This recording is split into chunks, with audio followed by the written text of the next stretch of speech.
Chippy chippy chapstick shoved up my ass. Hello, ladies and gentlemen, and welcome to episode 45 of the Archives of Eternity. I heard somebody laughing. Please tell me it was you, Ivan. I mean, it might have been, who knows? No, I was not laughing. Let's get right into introductions. Once again, CO3R1C Unspoken Cookie will not be joining us today. He's never coming back. Accept it. Never coming back. No, Connie Romave is muted and deafened, so I don't know what he's doing. He just got. I may or may not have hidden a flashbang in his room. He may have found it. Oh dang. It's a type of noodles, right? Okay. Cool. That makes sense. Okay. We have the Grim, played by Lemmy Lemonhead, the lime green lemon man.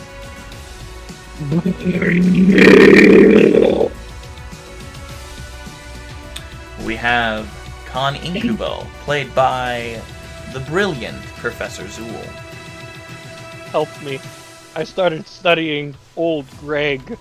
Oh no. Well, Greg. It's just Greg Heffley. You take out a Diary of a Wimpy Kid book. Greg Heffley's just like, kill your parents. He would say that too. He's that sociopath. As Leopold Marcus Arcadian, we have the powerful Ivanator. And then Advinkari, played by Tomas Alpha. What's up, Leopold? I said sorry about that. I was muted for a second. You good, fam.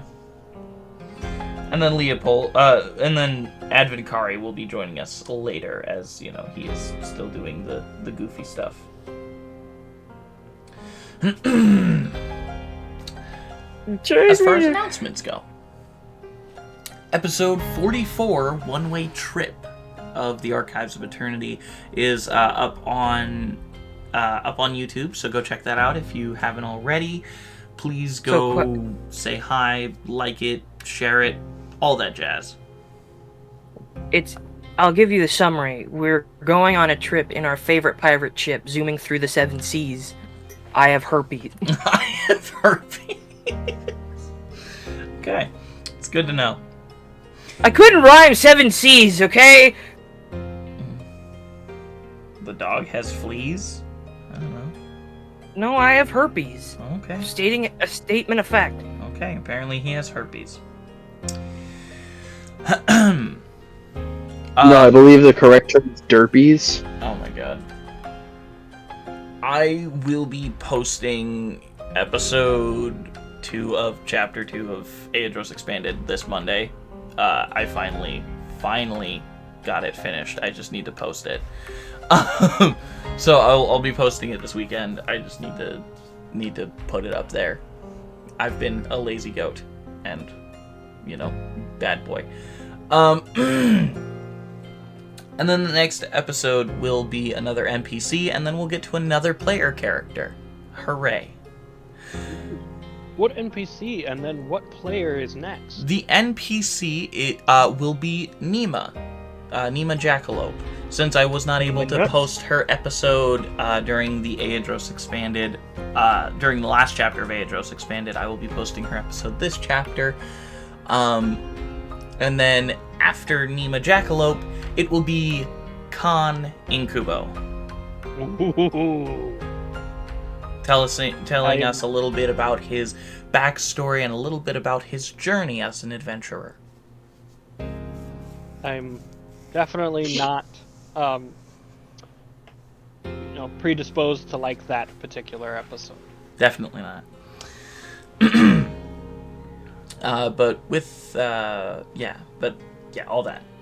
As usual, huge shout out to vindsvept, Alexander Nakarada, Tabletop Audio, and Breaking Copyright Royalty-Free Music for being and compiling artists who put their stuff into Creative Commons so that broke boys such as us don't have to spend too much extra money to,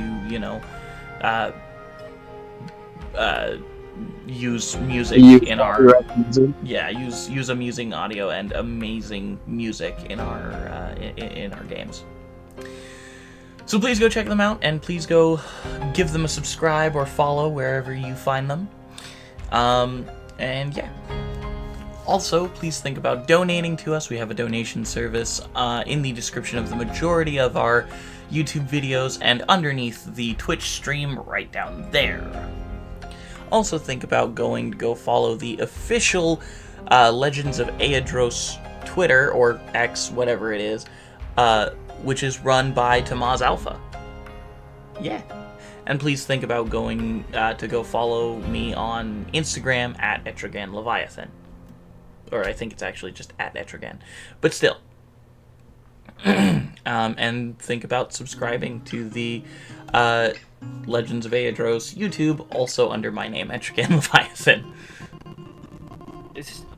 You can tell who the most egotistical is. No, it's just who's posting it. I mean, you could change your name, but have you chose to? No, you need to keep the eagle testicles out of your soup. That's what I'm saying. Anyways, but please think about going to go follow us on YouTube, on our other social medias, and please think about dropping us a follow here. We have 32 followers at the moment, and we're aiming for 40 so that we can start putting out designs that can go on shirts, so that we might be able to give you guys a fun little shirt once we reach 50 followers. So please think about going to go do that and saying hi to us. With that, I don't really have anything else to announce. Okay. So why don't we jump right into today's episode of The Archives of Eternity. Here, let me just change the playlist so that I'm actually on the proper playlist. Where we left off. Our adventurers, having defeated Ramiel Blackstone, left Sultros, the city of dark damnation. As they were on their journey, they met up with the captain who will be leading their voyage, Captain Towley C. Durden. During this journey, they had a lot of fun talking and getting to know each other. And on top of that, Connie seems to be having some fun with a little fling with someone on the crew. Once they reached the port city of Diran, the city before the strait, they decided to do some shopping. Right. Find some items that will assist them in their way, and allowed them to go to Agatha Fuchsia's Fuchsia Witch's Tavern, which is a magic shop slash tavern that people seem to be quite taken with. Con Incubo, going through the city that he hasn't been to in 25 years, was rather taken aback with all the changes that have happened and whatnot. But after shopping and a little bit of, walking and whatnot, the crew were called back to the ship, where the captain and his crew were waiting on the Soul Harvester. What a name. A beautiful ship. SOLE or soul as in SOUL? SOUL. Trick name. Couldn't. But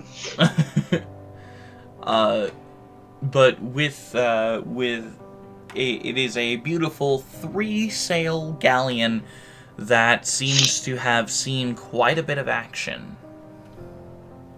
And as our people walk up to the ship, They are greeted by Captain Towley C. Durden, who seems to be pushing them towards the deck. Alright, gentlemen. You find yourselves on the deck of a ship. Rather clean and spick and span, considering the amount of years it seems to have been in service. What do you do while you're on this beautiful deck? I go back to my mission that I was on before I left and jump into the crow's nest. Alright. You're very familiar, Khan, with the crow's nest. And in fact, some of the items that you had left in there are still there. Seemingly untouched from where you left them.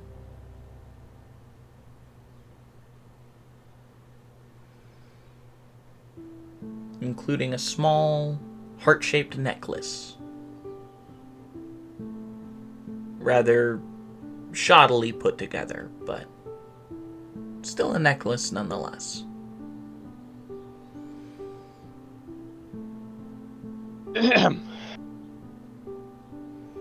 I pick up the little necklace and I tuck it in a pocket next to my heart. You do so. Grim, what were you gonna do? So we're on the boat? Yep, you're on the boat. Connie is already getting dragged away by Torbitha. Oh boy. Oh god. She's showing them where they won't be sleeping. They called dibs, and trust me, nobody is barking up that tree. I think Grim is just sort of wandering around the ship. Okay. I will say, Grim, since you're wandering... Now they're gonna rock them cribs. What, Leopold? I said she called dibs, and now they're gonna rock them cribs. Why? I will say, Grim, as you're wandering around, you do notice a couple of other figures that don't seem to be part of the crew and seem to just kind of be there to take the ship to the islands beyond. Okay. I won't pay them too much mind. Okay. I think Grim, for the most part, is wandering around, keeping an eye on things, trying to not look into the water. Not because he's afraid of the water, but it just brings back some bad memories that he'd rather not relive at the moment. Mm-hmm. Since we just started sailing. As you're wandering around the deck, you eventually come to the mast. Mm-hmm. I know what a mast is. Yes. You're looking That's up at... what the mast is! God damn it. As you're looking up the mast, you just feel a very warm presence from within you. Almost as if Maud is trying to comfort you. I was gonna ask about that. Is she still silent to me?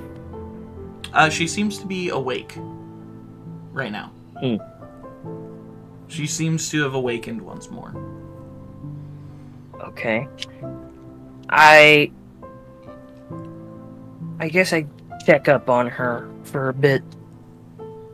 Because I kind of feel bad for not talking to her as often.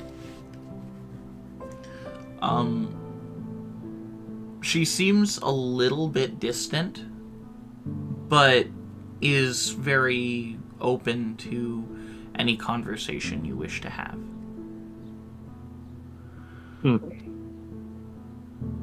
What's going on with us, Maud? You feel a sense of anger with oneself. Disappointment in not being able to protect from what was inside and within. Don't beat yourself up too much. I think... Am I saying this out loud? You can if you want. No, I think I'll be keeping this to myself. Okay. Very easily you can talk to her within your mind. Don't beat yourself up too much. You're not the only one who failed. You need to keep a better lid on these two. She gives you a sense of understanding and agreement. I haven't been a very good friend to you, have I, Maud? I haven't talked to you very much, have I? She gives pause at this. At first you don't really feel anything, but then you feel the sense of like a hand on your shoulder that's comforting. Almost as if to say, same. Well then, from now on we watch each other's backs. And maybe I'll think about giving you a bit more to do, instead of just being my shadow. You feel happiness, a smile emerging from the dark. Okay. Well, the sooner we get off this boat, the sooner I don't have to think about anything else. Let's go look around, shall we?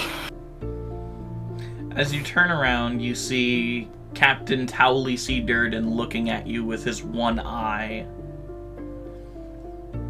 Howdy, Captain.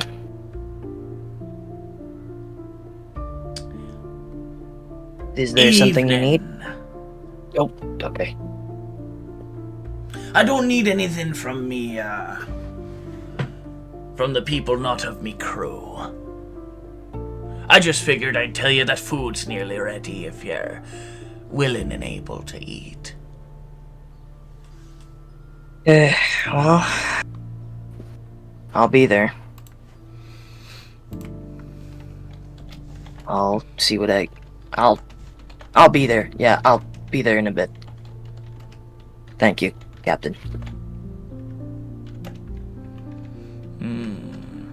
Are you alright, boy? In what sense of the word? Well, I've noticed you're not like most living folk. So you've noticed it already, huh?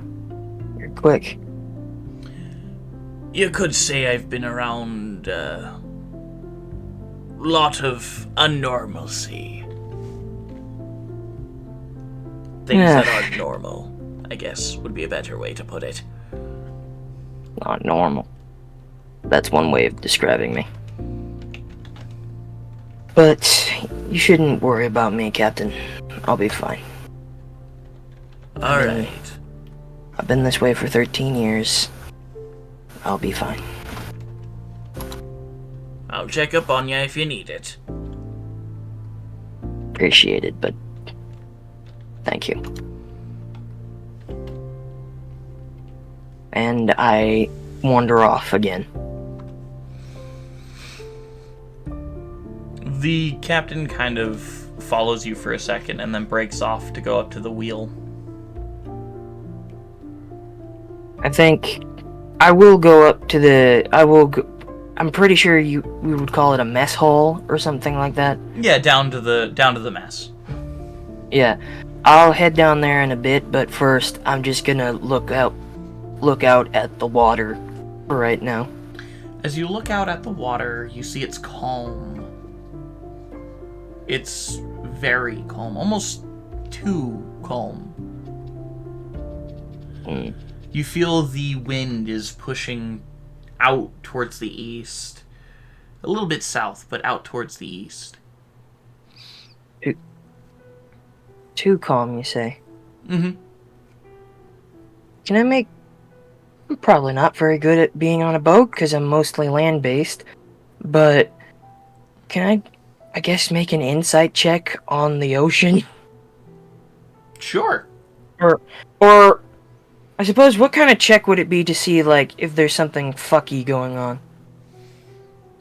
You could roll Arcana, Insight, Nature, Well, Arcana is the highest one I've got, so I'll do that.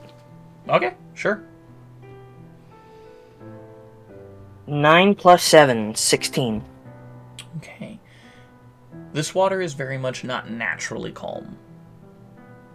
You can feel like the water wants to bubble up and become evil, for lack of a better word. Turbulent? Turbulent, yes. It wishes to become very turbulent and, well, uncalm. Right. But it's being So held down by some form of magical pressure. Would that be coming from the boat? No. I'm going to I'm not going to be casting a lot of magic, so I'm just going to cast Detect Magic. Okay. Wait, do I have that? Hold on. You probably do. I think I do, yeah. Okay. Yes, I do. I can cast it as a ritual, so it won't cost me a spell slot. As you cast Detect Magic, the flash before your eyes, the entirety of the ocean lights up in front of you. You're looking, and it's almost too bright to see. You get the heavy feeling of this evocation that is just making the water calm. But it's almost too bright to look at because the ocean itself is glowing. What is this? Can I, like... Let's see.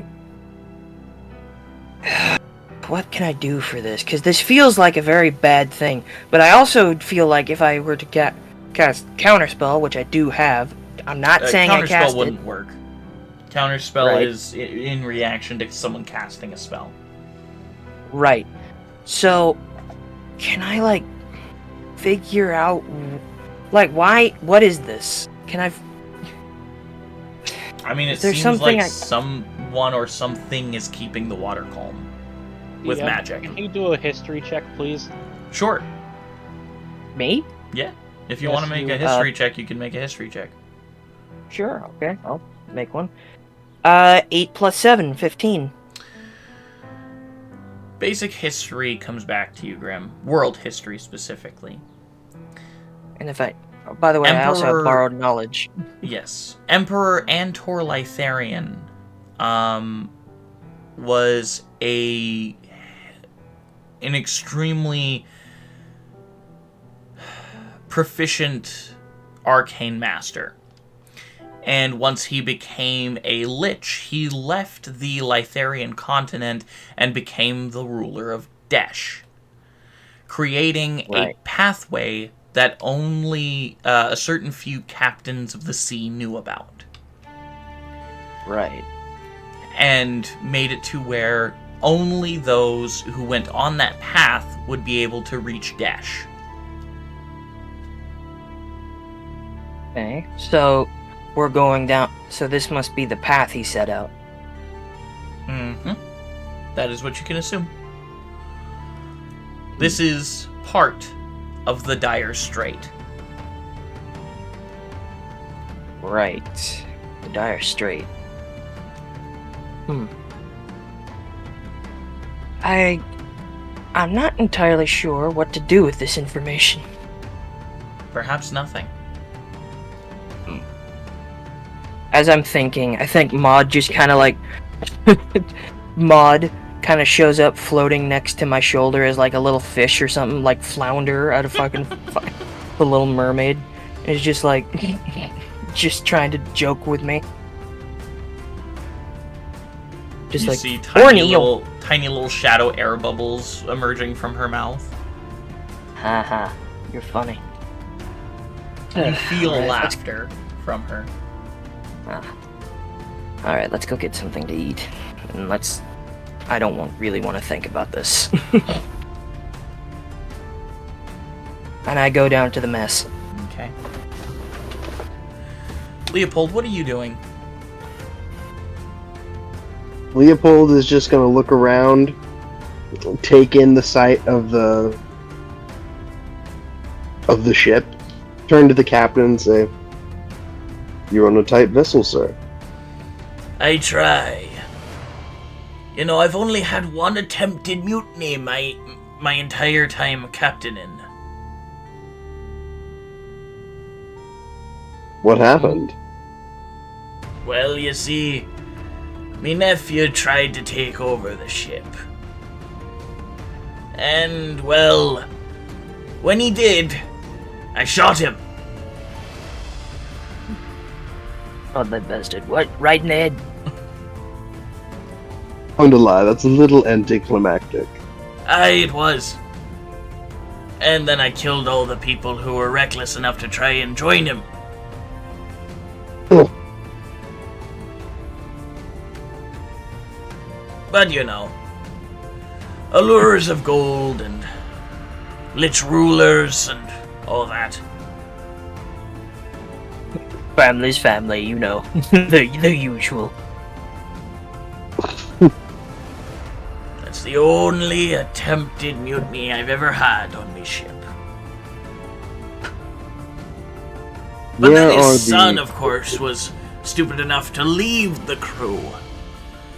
And, you know, he's trying to create the island, the ocean nation of Kraken. Cracking these nuts.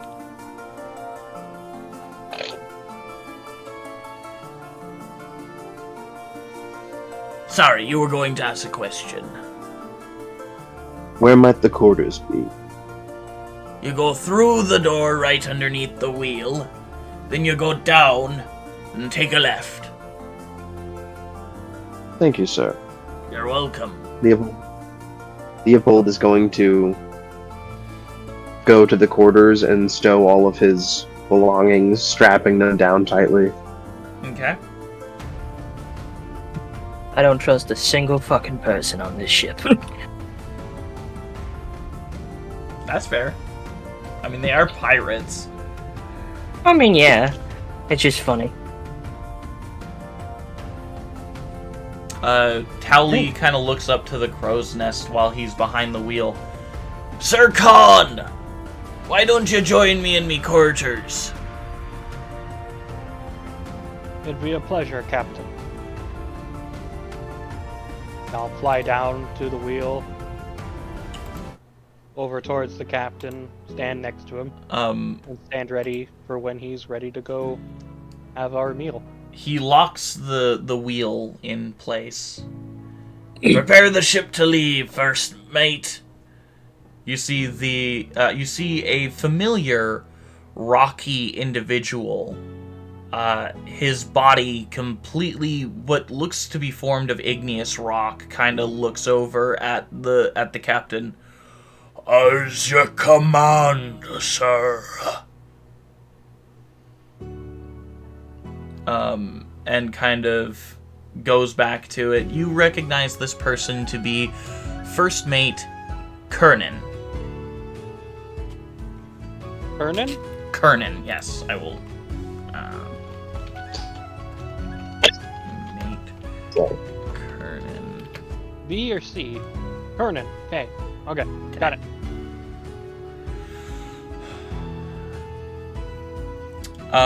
Kernan begins giving out orders to the different people on the ship, telling them to hoist the anchor and prepare the sails. As behind the wheel, you remember the large double doors that lead to the captain's quarters.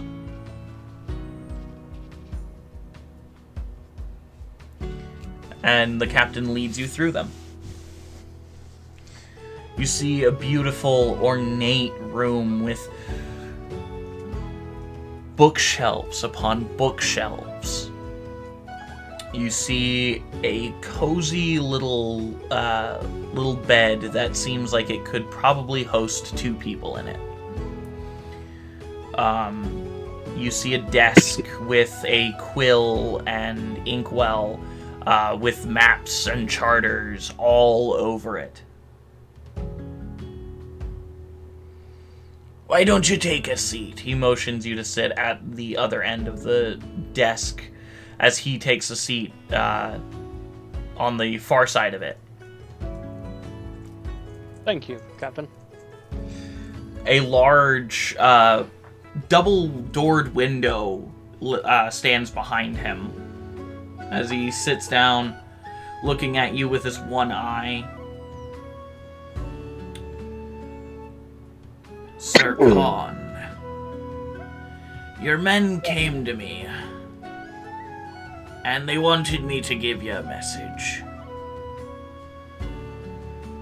It would appear that preparations for the Festival of the Blood Moon have begun all over the island. And preparations for your personal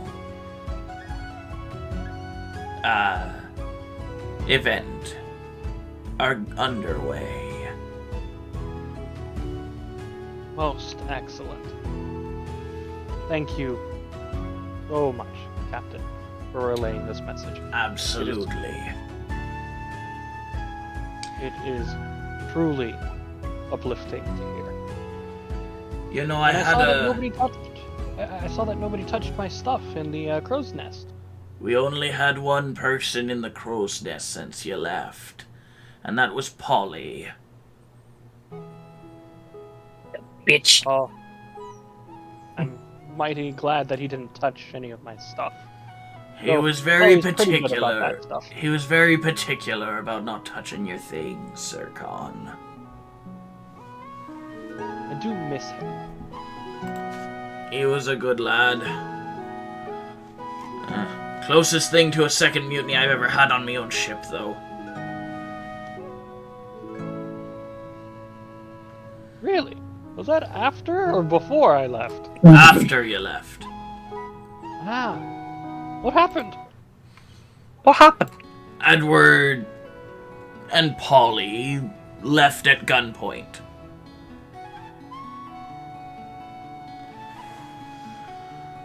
I know Left it's... at gunpoint? Yes, they left at gunpoint. Like they were pointing the guns at you? Yes.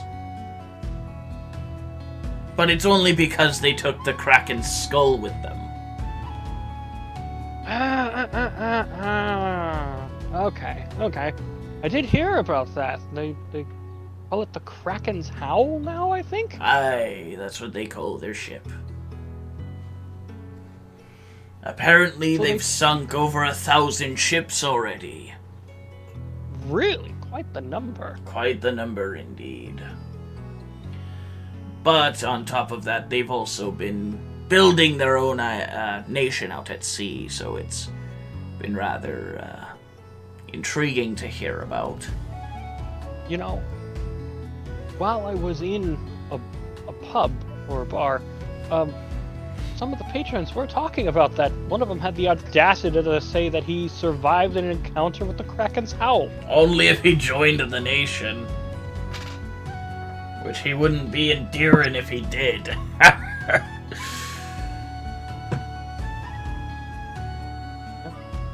True enough. It's good to have you back, Sir Khan. You were one of the best crow's nests I've ever had. I wouldn't say that. I'm sure Polly outdid me on numerous occasions. That's why I said one of.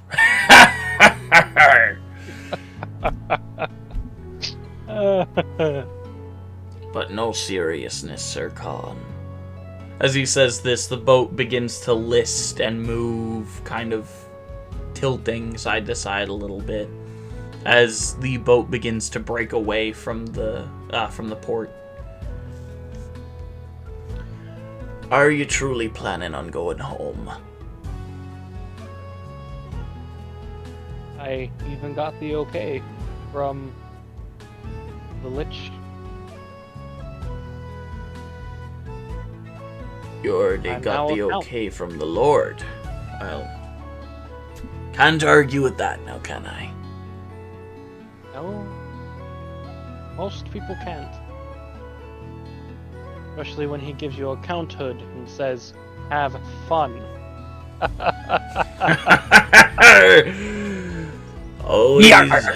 Always did have a good sense of humor, that one. Yes. Towley looks at you, Khan. I'm praying for your safety, Sir Khan. As his Thank you. other eye opens and you see that mouth that has replaced his eye kind of nip and bite at the air. He picks up a piece of jerky and inserts it into his eye socket as it just chomps and eats. And closes once more. Does it hurt anymore? Surprisingly, no. I remember the first time you did. I've taken to calling it Marcus. Does it ever speak to you? Not anymore. Not ever since Polly left, actually. Oh, it's most unfortunate. Aye, it is. Are you missing Polly? You just Talking hear... to the mouth and the eye. You just hear a brawl come from within the eye. Why, yes, in fact. Just a heavy growl. Buddy. I miss him too. You know, I was against it at first, putting a mimic in me eye. But you convinced me pretty well, Sir Khan. I mean, they don't need to sleep. It's And true. should anyone ever cause you too much trouble, you just have them eat them. Aye.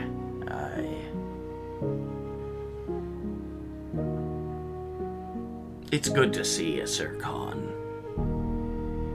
Good to see you too, Tally.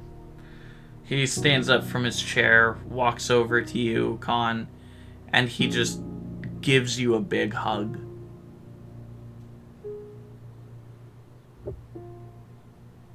At this point, the tears start falling from my eyes. I will have my vengeance on them, Towley. Aye, you will. But you have to understand, Sir Khan.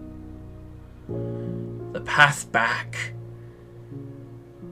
The path to Desh, in general, is rife with death and decay. This journey, you're probably going to have to sacrifice something. So you have to resolve. You have to be firm. For if you're not, you will be swallowed by what is inexplainable by mortal mouths. Towley, I'm prepared to throw even my very soul away.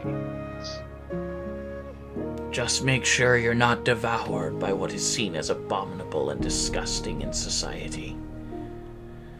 Desh is the land of anger and retaliation. So we're going there at your peril. It's always been at my peril, Towley. We always knew this day would come. I just didn't think it would happen 25 years after you left. I know, rather quickly, honestly. Quickly, I've been waiting here for 25 years. Hey. Think about it. I have a fucking Vampire? mouth in the eye. I was 63 when you left. I'm 88 now. Yeah. You're still a sprite youngin'. This might be me last sail, you know.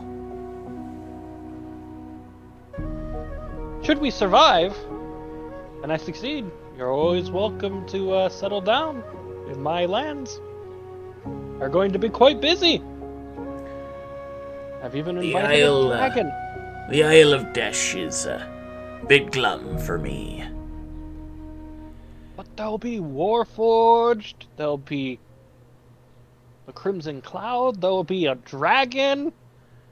I said he could come visit and, check out the library. It does sound intriguing, Sir Khan. Y'all are being loud. Why don't we go down to the mess and get some food? Yeah. Let's go. A young man. He died at the ripe old age of 80. He died. He was so young. He was 80. He's like, bitch. He was so young, he was only 103. Towley begins to lead you to the mess, which seems to have a larger table now than you remember. It can house probably about a crew of 30 people. Did you get a larger crew? We're about 20 strong now for me crew. Really? Aye. Oh, excellent. I do be expecting some of your people to put in some work, though. I'm sure they'll be more than happy to help. Mostly just swabbing the deck. We don't have a cabin boy anymore. He, got eaten on our last excursion. He kicked the bucket and fell off. Went a bit too far into the aisle. Goodness gracious. You really have the worst luck when it comes to cabin boys. I know. One of them got shot earlier. Who was shooting your cabin boy? Someone who had a death wish. Threw him to one of the Krakens.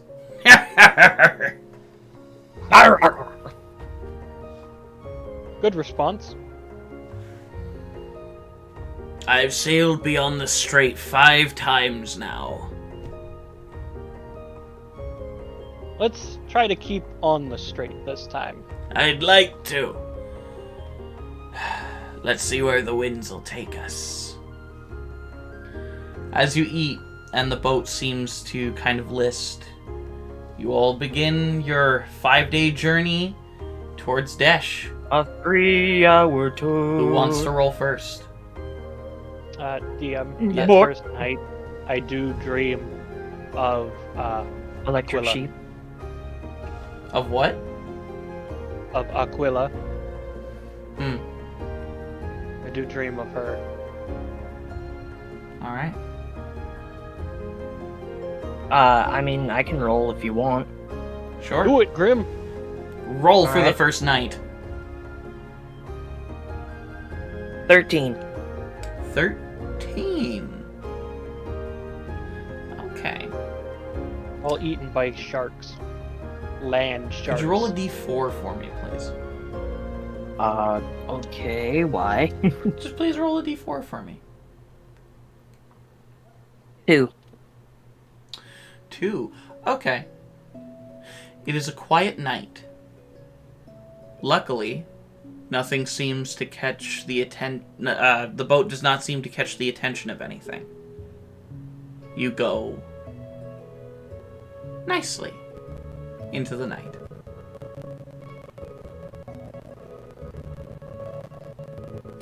Who wants to roll for the first day of actual travel? Leopold, you want to do it?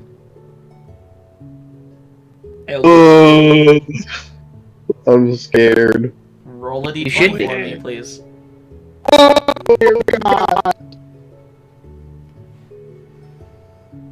Oh, you god! Sorry. What did you roll? What? And you thought I was gonna fuck this up. And you thought I was gonna fuck this up. So, You got me, I am so fucking happy right now. son of a bitch! I knew one of us was gonna roll the 1. I am Was me so this fucking time? happy. So pissed right now. I wish fucking Connie was here right now. Just to see this. Oh, this is some bullshit. Hey, you needed a loss, okay? You've been winning too much. Yep, this is my karmic bitch slap. Now that I've won all those times, I'm just gonna get... This is for the dragon's breath. So Yes. Exactly. And this is also from me stealing the fucking bracelet of fucking dragon scales.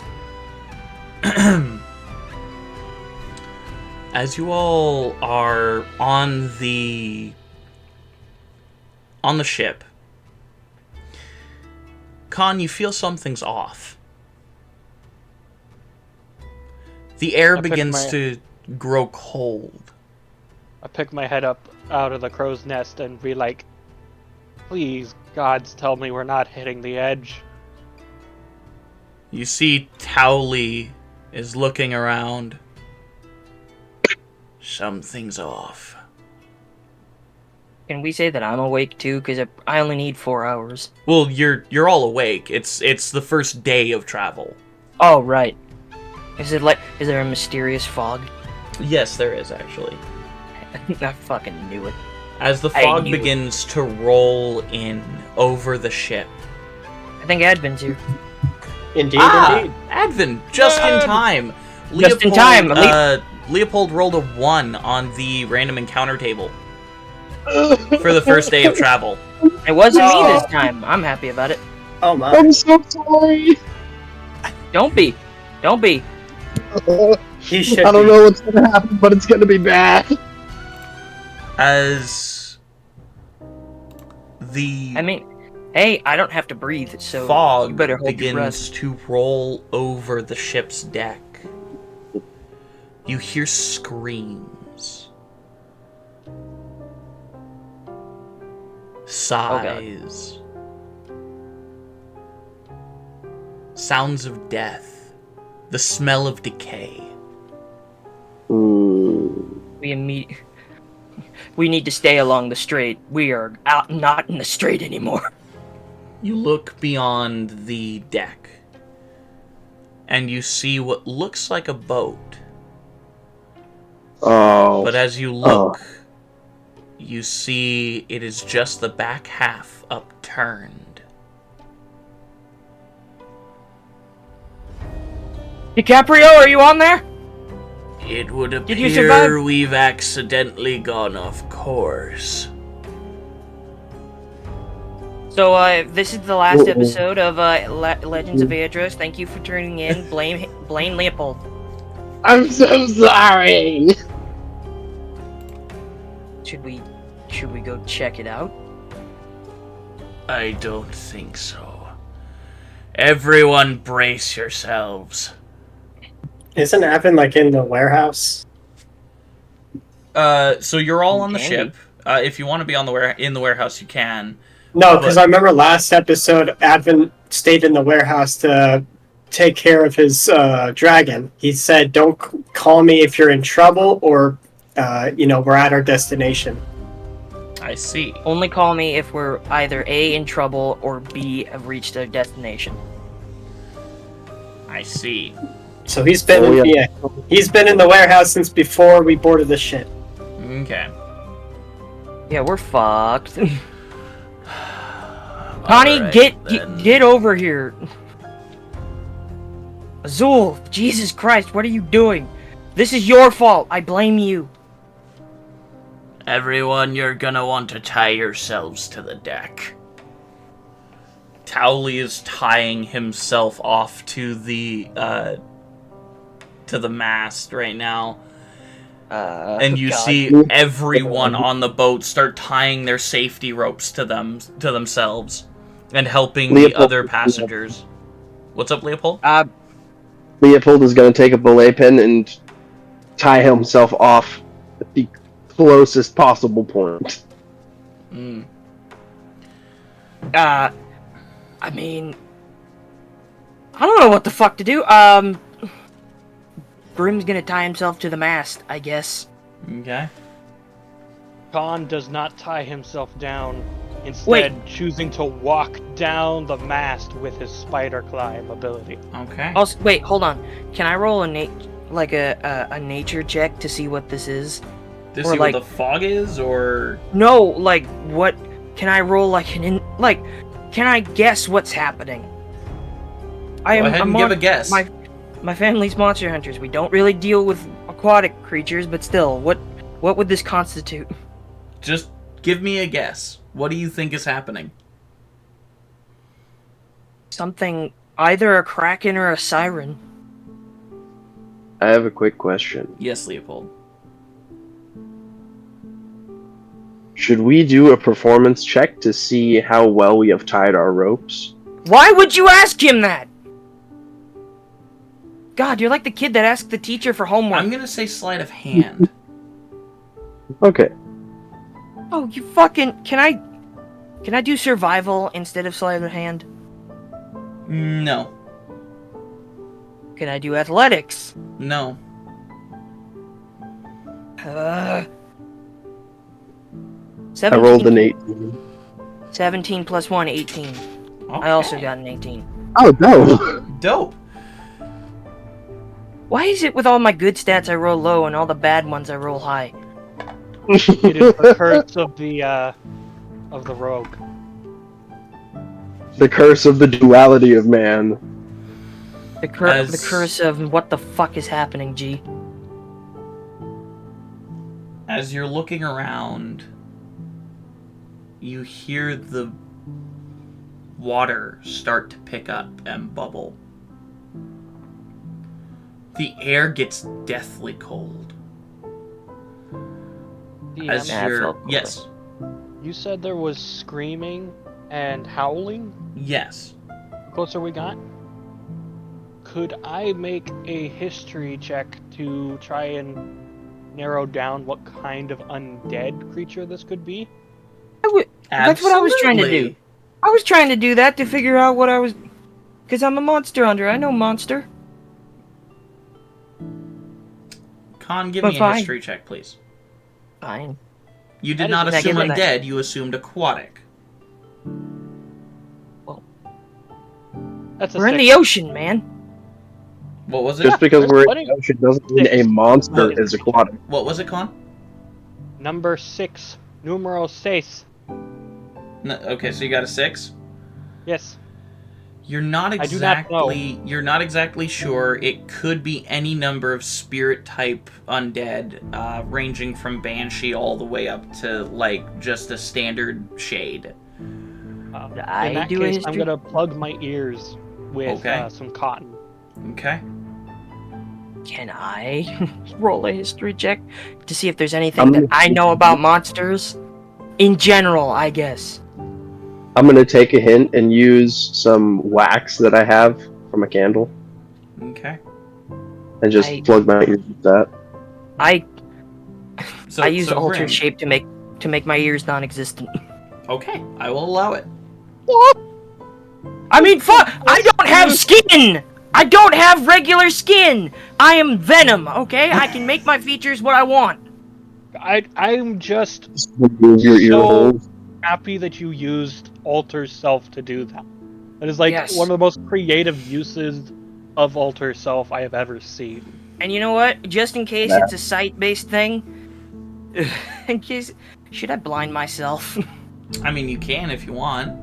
But how you will will I have know... you will have no way of knowing anything though. You will be blind and deaf. Okay, Give you it know 10 what? seconds. I will shout out. If anything happens in the next 10 if we're good, if anything bad happens, I'm just gonna yell out, listen, and if for a few, like a minute or so, I'm gonna be blind and deaf. If we get through this, tap me on the shoulder 3 times. Okay. Okay, and I use Alter Self to remove my eyes. Or at least, the way it works You, is that... you basically since- glue your eyelid shut. Is how No, I'm I thinking just... of it. No, the way I think of it, my eyes just sink into my skull, and then my skull heals over itself. Oh God. What? You wanted to know? As That you're, was just like- Incredible. as But you're all before- waiting, But before that, can I roll a history check to think maybe what it is? Just in terms of monsters. what specific things are you focusing on? Fog, screaming, and lack of sight. Like, Okay. a creature that blinds its enemies, makes it harder to see, and screams. There's a Okay. lot of them. Roll a history. Okay. I'll say at disadvantage. Oh, what the fuck? Just because you're focusing on a lot of things. Okay, that's fun. Give it 8 a plus... shot. 8 plus 7, 15. Okay. As far as undead goes, it could be a banshee. It could be a it could be a shade. As far as aquatic creatures go, it could possibly be a siren, a mermaid, or perhaps even like some more aquatic centralized harpies. I'm gonna keep that in mind as everything goes quiet and dark. Mm-hmm. And I'm As just it- gonna assume everybody heard what I yelled out. Yeah, as it goes dark, you start feeling yourself move from side to side. Okay. As the boat begins getting hit with heavy waves. Those of you who can see know that this boat is getting hit from either side by these heavy waves. And you can see Towley kind of struggling at the wheel. Kernan runs up and kind of tries to help him a little bit with it. Everything is silent. As this is going on, you three can't hear anything. Make a perception check. Make a perception check, please, Con and Leopold. I can't see shit. I'll say What is he saying? I'll say at disadvantage. Because we can't hear. And because of the fog. Can I use my sense of smell to see if I smell anything rotting coming towards us? I'll just say now there isn't anything rotting that you can smell. Okay. What? Thank you. I'm just wanted technically. I rolled at disadvantage. I rolled a 23. Very nice. I don't can need I- to It was- roll a second time because I already rolled the lowest I can. Natural 1. Huh? Can I? Would it be possible for me to use detect magic while I'm blind and deaf? No. Okay. I had to try it. I think you also have to be able to see in order to see the magic. Yeah. Fair that's, enough. That's Well, I the mean, I thing. could feel it. I can go off of feelings based. Vibes. Leopold, Yes. as your eyes are darting around the deck of the ship through the fog, you see it shift and billow around a figure. And that's when you see a shadowy, almost ghost. Its jaw hanging low down to about its sternum. Its eyes sunken and gone. It seems to be stepping, yet floating, through the fog. As it walks, but floats, across the deck, pointing towards Towley. You owe child support. As you see it draw a long, curved, two-handed sword, covered in barnacles. Leopold's gonna throw a hand axe. Roll it to hit. Is your hand axe magical? No, it is not.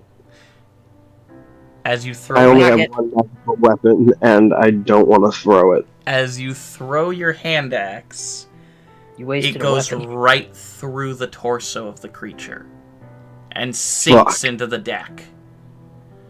But as it does, everyone on the deck looks towards it and looks just to the right and sees this creature. I don't see shit. Khan, you're busy looking towards the front of the ship, waiting Did I for not make it something. onto the deck? I'd say you made it onto the deck, but you don't hear the thunk because you're deaf and you're looking the opposite direction of the creature. I couldn't feel the thunk either? No, not with a natural one. Got it. Leopold is going to cut his rope, Oh god. Okay. God, what and are I'm you... going to try to make it to where Grim is, and I'm going to punch him in the face. Okay. Oh, by the way, I just imagine, like, as this is happening, this terrifyingly tense scene is going on. Advent is just playing catch with his dragon pet. Yeah, He's like, kinda. I can't throw it if you're still attached to it. All right. Let Okay, go how of much the damage? electrite, Minato. Let go. You punch me in the stomach. How much damage? It would only do 1 damage. Oh, I'm gonna take it as a sign that I can look now. And my eyes grossly return to where they were before. Now do I roll perception? Yes, roll a perception for me. Let me try and find a good one. And I'm guessing at disadvantage still? Yes, still at disadvantage because of the fog and because you're deaf. Okay. Perception. Why is perception my lowest? 7 plus 1, 8. It's not hard to see. Everyone's pointing at the hand axe, and then you look up beside it, and you don't see the full figure, but you do see a hand pointing at Towley with a long two-handed weapon in it. Can I do an Arcana check? Or I guess to try and figure out what this thing is. Yeah, do an Arcana. Why not? Alright. Nope, that fell off the table. 7 plus 7, 14. You're not sure, mostly because you can't see the full figure itself. But it could be a few undead creatures, Okay. including a obviously fog ghost shade. type. Fog shade. A what shade? A fog shade. Fog. It could possibly be a fog shade. Okay. And what do I know about fog shades? Well, what you really know is that you have to roll initiative. Right now? Right. Roll initiative, everyone! Boy, I'm rolling initiative, even though I can't see. Or I don't see it. Would anyone be willing to No. give me a help action? That's what I'm trying to do. I punched you in the face. Mm-hmm. No, I mean on We can't help you on initiative rolls. Can the DM just like spare No. me? Can I still have a DM point. You still have a DM's inspiration, which you can use on initiative if you want. Well, I mean I got a 2. And I don't know if being last in the leaderboard is a good thing right now. I don't know. What do you guys think? It's up to you, my man. I rolled a 20. Sometimes it's bad. What did you roll, Leopold? A 22. 22. Wait a minute. What do I have plus 2 in it? I have plus 1 initiative, so it's not a 2, it's a 3. You know what's crazy?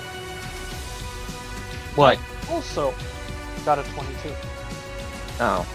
Rose moves. If I knew what was happening. Yeah. Grim, what did you get? I said it out loud. I got a 3. Man, stop. I'm already ashamed. Don't, like, rub it in.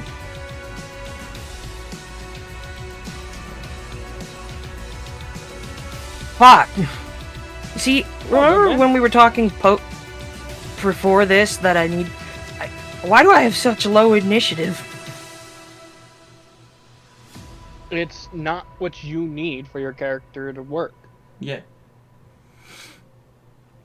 That's all good. All Everybody's right. got their strengths. The The only reason I have such a high initiative is because I literally have a 20 in dexterity. How much dex do I have? I have 13 dexterity. Yeah, that's not a bad dexterity. Especially for someone who wears heavy armor. Fair enough. Ow.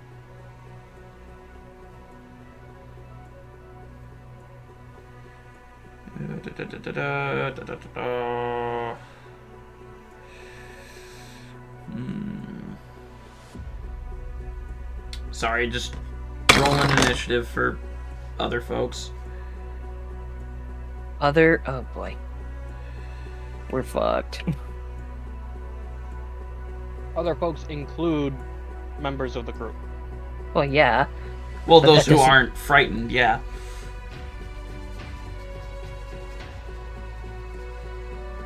Wait a minute, did I actually save us by plugging my ears?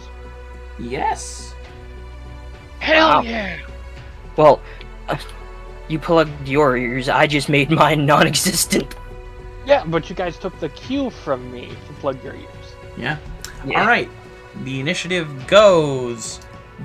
The mist creature at the top with a 25. Ooh. Then it Hey, goes Con and Leopold. Then Okay. Towley. Then Kernan. Then Grim. Of course. All right. We start. Where is... Like, seriously, where is Azul? He's missing all the action. We start with the fog creature's turn. As it's pointing, Grim, you finally see the full outline of this creature. Its low, distended jaw hanging down below its sternum as it somehow leaps through the mist right behind Towley and takes a swing. Can I... Is he close to me? No, it is not. It is Okay. not within melee, anyways. He's nowhere fucking near you, boy. As it leaps through the fog behind Towley, it strikes him with the blade.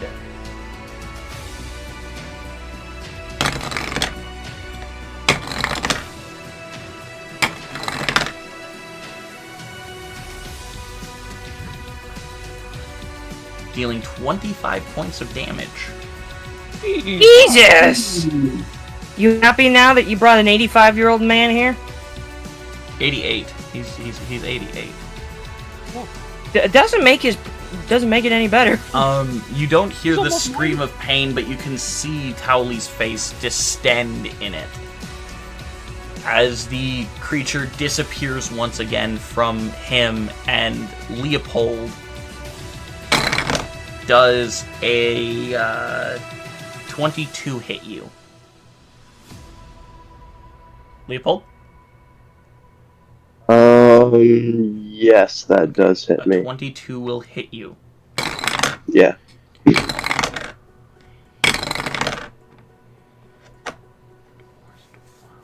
You didn't grab the parry ability for your... I mean, I could Back cast in a there? shield on him. You no, you can't. You can only cast shield on yourself. Oh, yeah. You take 17 points of slashing damage as this large curved blade suddenly slashes across your back. I'm gonna use...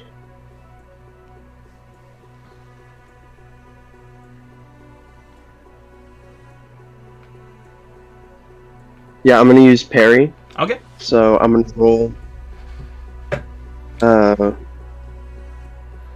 So superiority.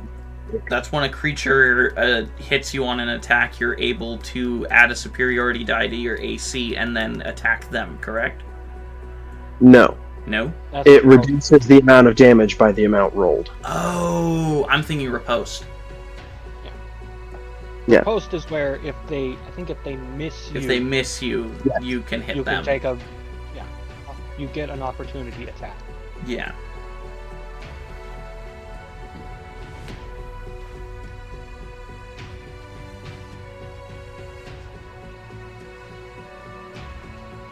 That's a D8. That's 8 plus my Dex bonus, which is 4. 12? So you had a 12 to your AC? No. You No, take I 12 reduced the damage. damage. by Oh, 12. you reduced the damage by 12. So That's Yep. a you would have really good taken parry. 17 damage. So you only take 5. 5 Sick. points of damage off that, man. That's epic tier. That was really good. As you understand that this creature is behind you, you bring your shield across, the blade only slashing across your shoulder, and you just parry the rest of the rest of the damage. Big brain. All right. He's brain. That is the, as Grim now knows, since he has seen the full body of the creature, that ends the Banshee's turn. Ah. Have I ever fought a banshee before? You have never fought a Banshee before. Ah.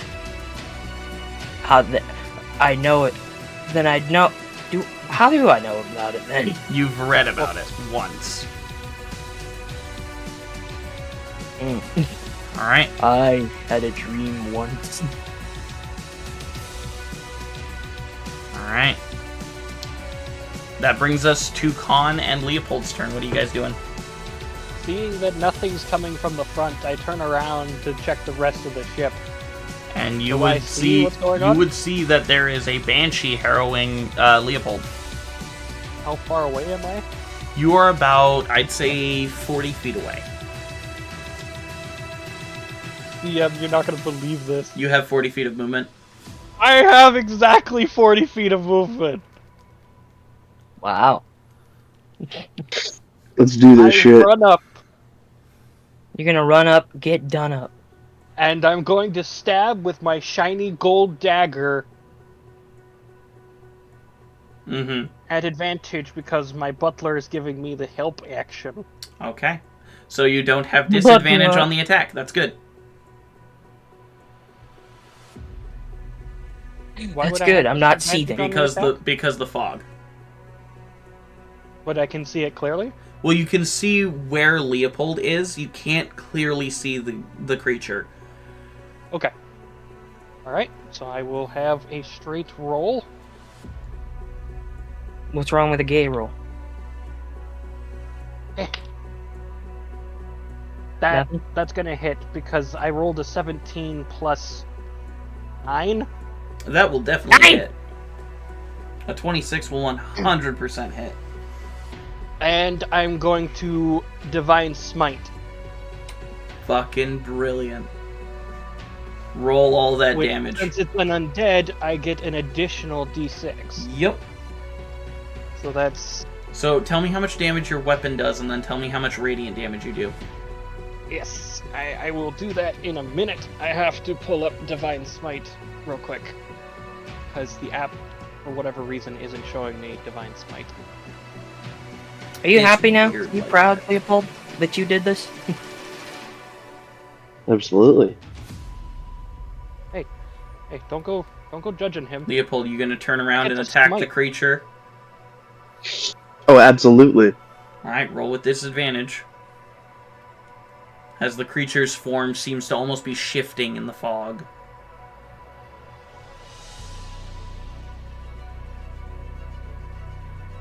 I'm going to use fainting attack. I'm going to expend bonus action and a superiority die to faint.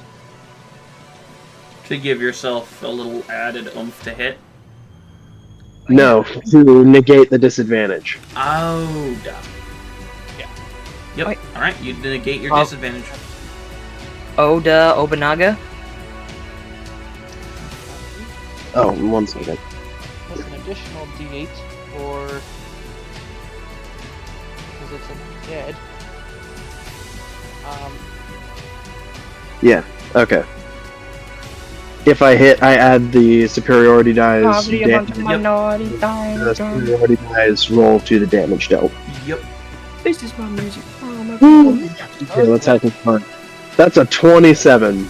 To hit, Yes. that'll hit.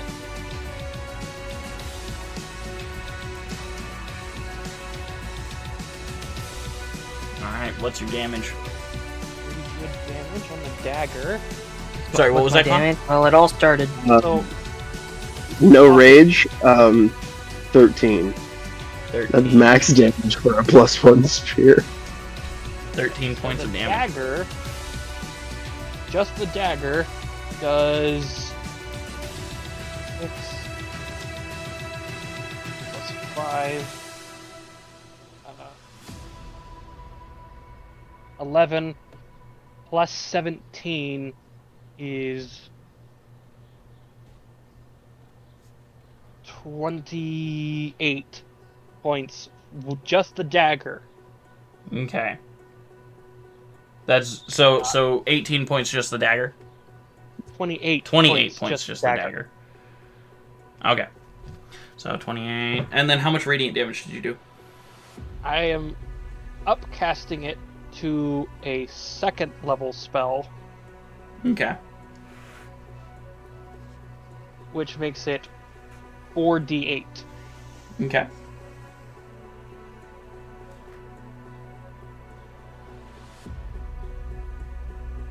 Eight. Oh, wizard time! 14 radiant damage. Okay. 14. Okay. Woohoo! 14 times 2 is 28. Plus the 41 damage you and Leopold did together, that's 69 points of damage. Hell Yeah. yeah. Funny number. Nice. Hee hee. Hee hee, funny number. Man. Can I rage? Yeah, absolutely. Well, no, So- you used your bonus action already. Oh yeah, you're right. My bad. No, I did. That's how I negated the disadvantage. Because you did the feint. Okay, Yeah. that's fair. But you still have an extra attack, right? Oh wait, I forgot to add that to the 13. My dude! Bore it! Damn it. 7. So So another 20? 7. 20. 20 total? Yep, 20 total damage, so 76 points of damage. And then you have a second attack, right? Because of extra attack? Oh shit, you're right. I At do. disadvantage, Okay. because you... Yeah. This one, yes, will be a disadvantage. It is at disadvantage. Oh, I 21. will both action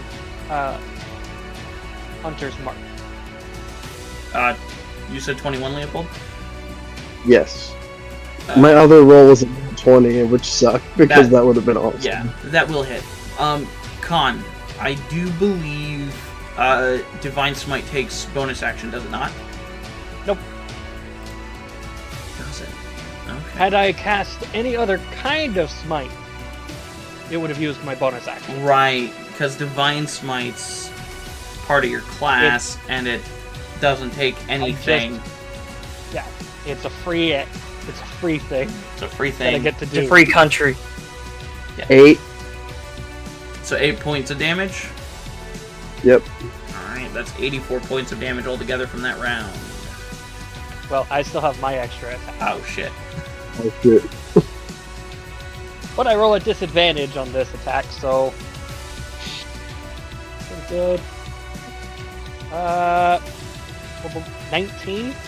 19 to hit? Yeah. That'll hit. Hell yeah. Mm. It's not hard to hit. And... one, Tell that to my sex five, life. 6 and Oof. 17 additional on top. Oh shit. 6 and 17 is 23? Yeah, 23 points of damage. Yep. Oof. All together from you You gave two. me a dagger that turns my gold into damage. I have to use it. All together, you do 107 points of damage. Jesus. Damn, that's a lot of damage. Yeah. That's a lot of damage. More.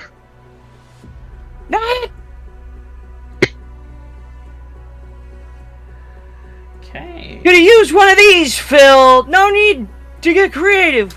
It's Look at its strange. curvature. I forgot the D6 for my an additional 5 on top of that, so 28 points of damage from me. Okay. Sorry about that. Man, I you forgot guys- my hunter's mark. You fucking number crunching bastards. Damn. The creature's form seems to be kind of discorporeating already. It's a little discombobulated from Yeah. that smackdown. Yep. That brings us to Towley, who's going to use his turn to crank the wheel towards the direction he wishes to go. He's gonna crank that. So soldier he affirms his muscles and flexes and nearly rips his shirt as he's turning this wheel back towards the dire strait. And that will be his entire turn. Kernan will whip out a blicky and shoot at the spirit. At disadvantage, obviously, but, you know. Holy shit, he's packing heat! Which he will He's hit. a pirate. He will hit with an 18. Hell Dealing, yeah. dealing 3 points of damage to it. Hey, Wow. every bit of damage is important. That is very true. Alright. Grim, that brings us to you. Okay. I'm still on the mast.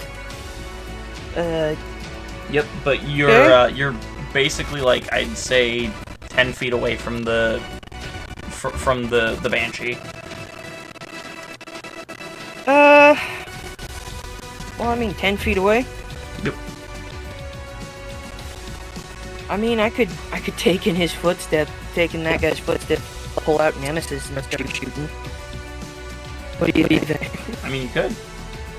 Or I could do it here with the Berserker, then I have 2 attacks. It's not a female. Well, I mean, hey, you have your fantasies, I have mine. You keep it to yourself, okay? So, alright, I'm gonna hit her with the Vertebreaker Haymaker. Okay. You hit it. What? Well, you rolled a hit. Roll with I'm so disadvantage. Roll with disadvantage, why? Fog. Do we have it surrounded, DM? Yeah, I'd say you probably do. Would that So- negate his disadvantage? I'll allow flanking to negate the disadvantage. Thank you, DM. You're beautiful and amazing. You're lucky I have another attack, because that's 2 plus 10, 12. Okay. That will not hit. You don't say. Fucking, I might as. You know what? If I hit this, I'm just gonna hit her again with Vertebreaker. Okay. Hold on. Okay, that's better. 11 plus 10, 21 to hit. That'll Hey, hit. yo! Okay, and now, as a bonus action, before I hit, I'm gonna which one? Let's see. Which one should I do? Branding Smite or Wrathful Smite? Branding. Then it can't be invisible in the fog anymore. Oh wait a minute. Branding Smite is an action, and Wrathful Smite is a bonus action. Oh, I was also misunderstanding. Branding Smite does not. I was thinking of a different smite. You know what? Fuck it. We'll add Wrathful Smite to this as a bonus action. So that would be fucking. That's 40-10. I need to get some D10. And that's thunder damage rather than radiant. Fair. Or psychic damage, because it's wrathful. Oh, and also, as I hit this attack, she needs to make a DC 15 con save. For or she will have 1d10 bleed damage done to them every turn for 3 rounds. Because it cannot bleed, it is unaffected. Alright, fair enough. You win this time, but I'll get you to bleed. You know what? I'm not gonna finish what I'm about to say. And also, okay. it is not female, it is a male form. Not all banshees are female. Hey, listen! You know, I'm lonely. Can I just... Okay, so...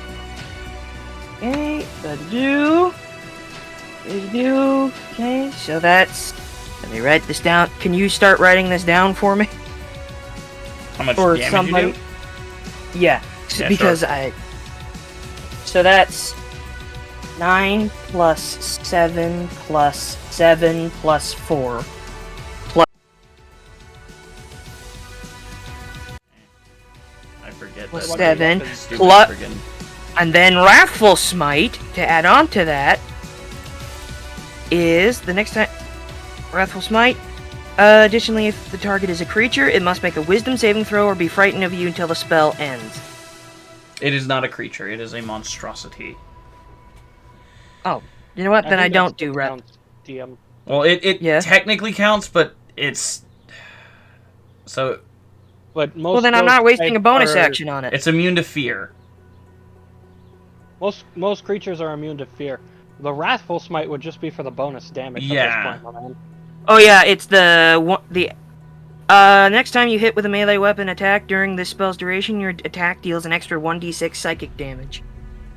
Yeah, you can deal psychic damage to it. Oh, 1d6, which is this. So that's a full 6. Okay. So that would be 6 plus 7 plus 9 plus 7 plus 4, sorry, and plus another 7. That's 40 points of damage. Yes. And I think, unless I have another action, I already used an attack. Hold on. Wait, how much damage did you do with your smite? Sorry. 40. Smite? The smite did. The smite is a full 6. Okay, full 6. Okay, so you did an amount of 40 damage. Cool. I believe. You know what? Since I'm this close, fuck it, action surge. I have one of these, I mean, and I'm gonna. I was gonna ask, do you want to describe it or should I? Well, I guess I'll save the action surge then. That's what I would Well- recommend. All right, I'll save it then. I'm gonna be honest with you, man. It's not surprising that you just beat it to death the last little bit. You know what? I want you to describe it, DM. What does it look like?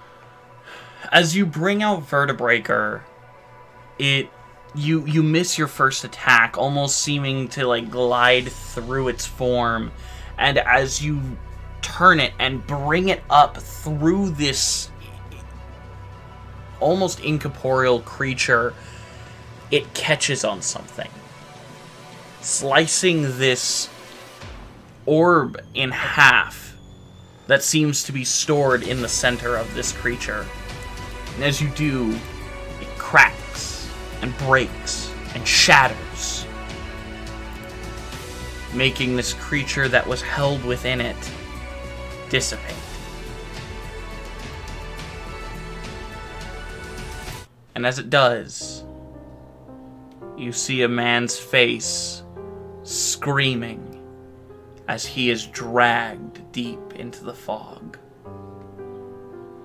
A way to make me feel bad about that.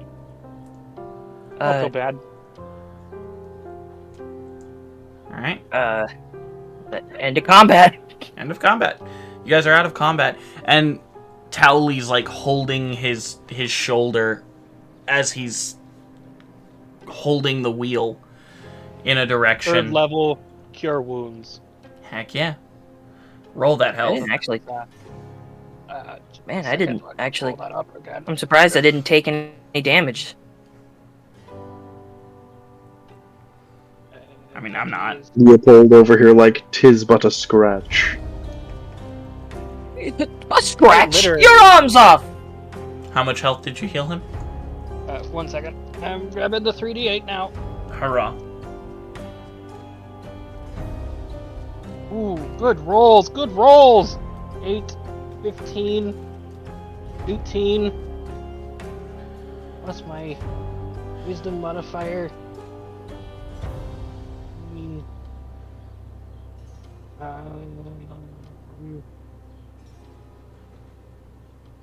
Plus 2. 20 points. Okay. That heals him almost back up to full. Very nice.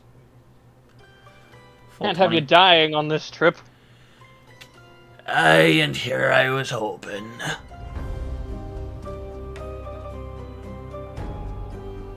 Well, I am very happy with the amount of damage I did.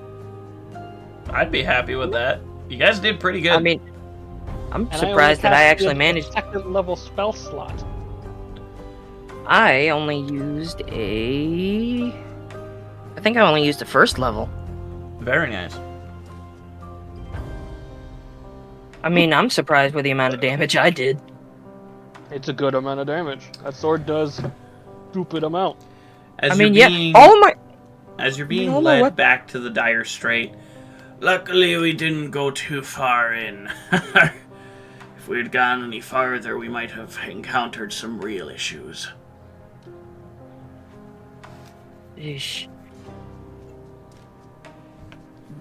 Jesus. That wasn't. I feel like that was more scary as like a concept than as a threat. Well, Had we not been deafened, had we not deafened ourselves, Oh, you that guys- fight would have been yeah, absolute shit. you would have been the only one who wasn't frightened, basically.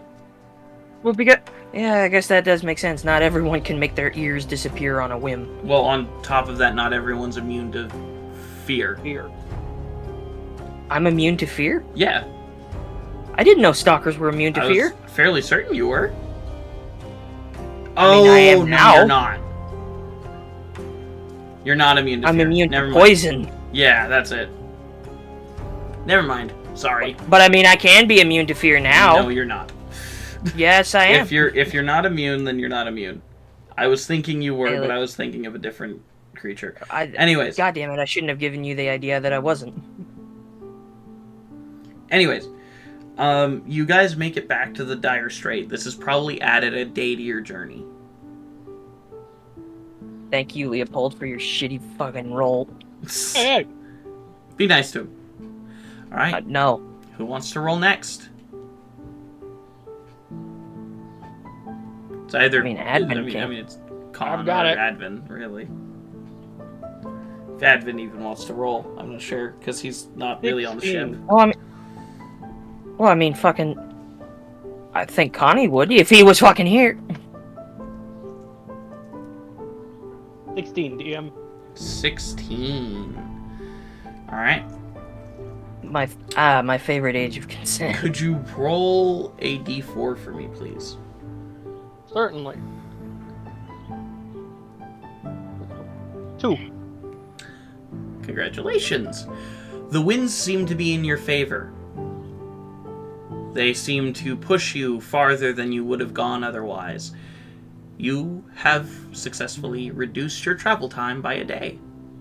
We are back on schedule. We have lost nothing. Yep. So that was worth it. Alright, who wants to roll for the night?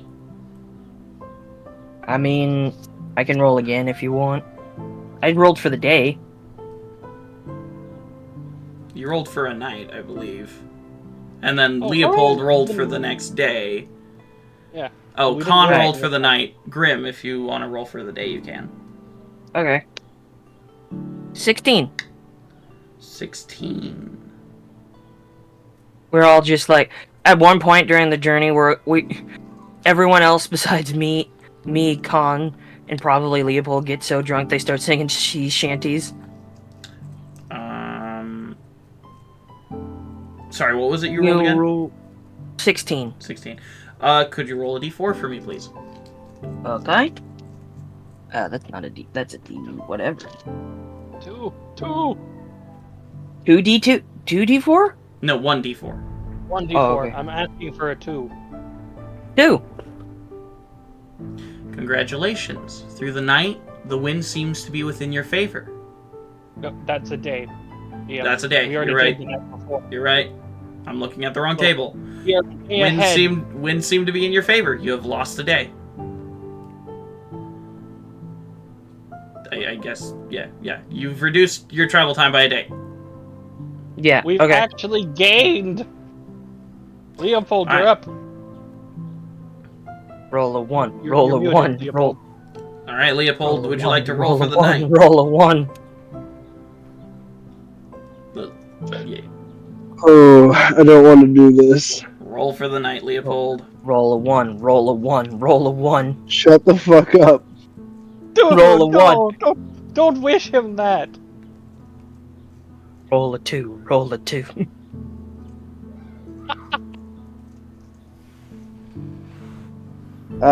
16. 16. Roll a d4 for me. Get a 2. Oh no. 1. Ah, The tepid waters seem unwilling to give you good winds. The winds are still, and your boat moves at a normal pace. You do not gain or lose a day. hey, that's Okay. better than losing. Honestly, we're already a day ahead of schedule, so I'm all good with us not losing time. All right. Man, I wanted to fight another thing. It would have been so funny if you... Who wants to roll for the next day? I think that's my turn this time. I haven't rolled for a day yet, have I? You Yeah. did the previous, or Oh, yeah, right. the previous day. Right, sorry. Go ahead. 12. All right, that's 12. Would you roll a d6 for me, please? 3. 3. As you're boating around, you see an abandoned ship floating in the dire strait.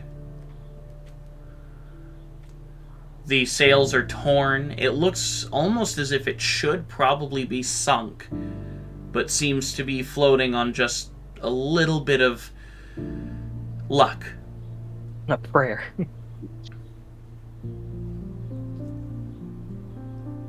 See a downed vessel over there. Sir Khan, what are you thinking? Pass it. No, we We should don't stop. have We time. need... Yeah, we don't do. have time to risk. We'd have time. We have time. Nope. I mean, I'm on a very specific schedule. can I... DM, Yes? could I... Would I get shit for using Alter Self to have my body into a fish and swim to that boat? You could probably give yourself gills. Well, I mean, I don't need to breathe. Yeah, you don't need to breathe, so you could just swim over there. I mean, do I get the sense that Khan would try to leave me? Probably. Yeah, no. You could have just asked me, and the answer would have been yes. Well, I know the captain probably won't let you just leave me here. I mean, Captain Tally, if anyone Aye. jumps overboard, what's the rule? leave him behind. They wish to consign themselves to the sea. Let's let them. Can I roll a persuasion check On who? on the captain? To see if he'll let you go over to No. the... If he'll allow us to just take a moment to look at the boat. Roll a persuasion. Okay. And I actually have disadvantage on these.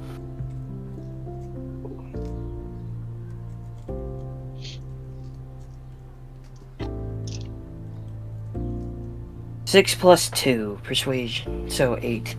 It doesn't persuade him. Let's move on. I'm going to say no, young Grim. Unfortunately, we're on a tight schedule. I mean, there could have been, I don't know, clues or something to help us out here. What sort of clues are you looking for? I'm now I actually have to think of an excuse for why I want to go on the boat. We're in the middle of the dire strait. Why would you ever look for clues? I don't know. Never mind. Alright. Alright. You guys pass it. Con, you ain't no fun. You guys pass it by. Alright. Return Grim for the night. Oh, my turn? Alright. Yeah, we're going Please in roll circles. something low. Nat 20. Natural 20. In the Now we night. get eaten by a kraken. In the night, the winds are very nice to you. You lose a day and a night of travel.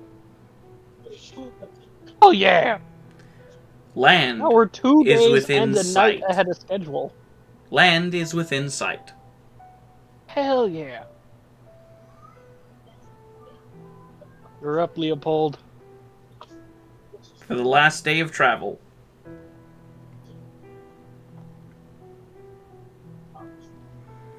Please roll something low.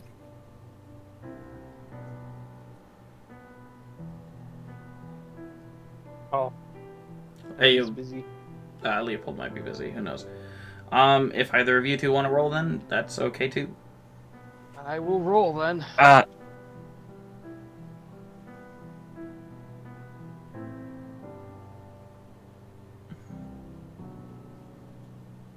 9. 9. If you could please roll a d12 for me. How did I know I told we you were we gonna should have see looked at that boat. 11. 11. I told y'all we needed more glitter. Off the starboard side, you see a ship flying a black flag. They seem to be getting closer to you. I see them. Ready the cannons! DM, Yes. am I proficient in cannons? No, but Are I you probably am, 'cause I'm proficient in weapons. firearms? I'm proficient in one firearm because it's a magical weapon that I attune to. Hmm. I have proficiency in firearms. But I'm sure I've shot the cannons at one You've point while I was on the ship. probably shot the cannons at one point, yeah.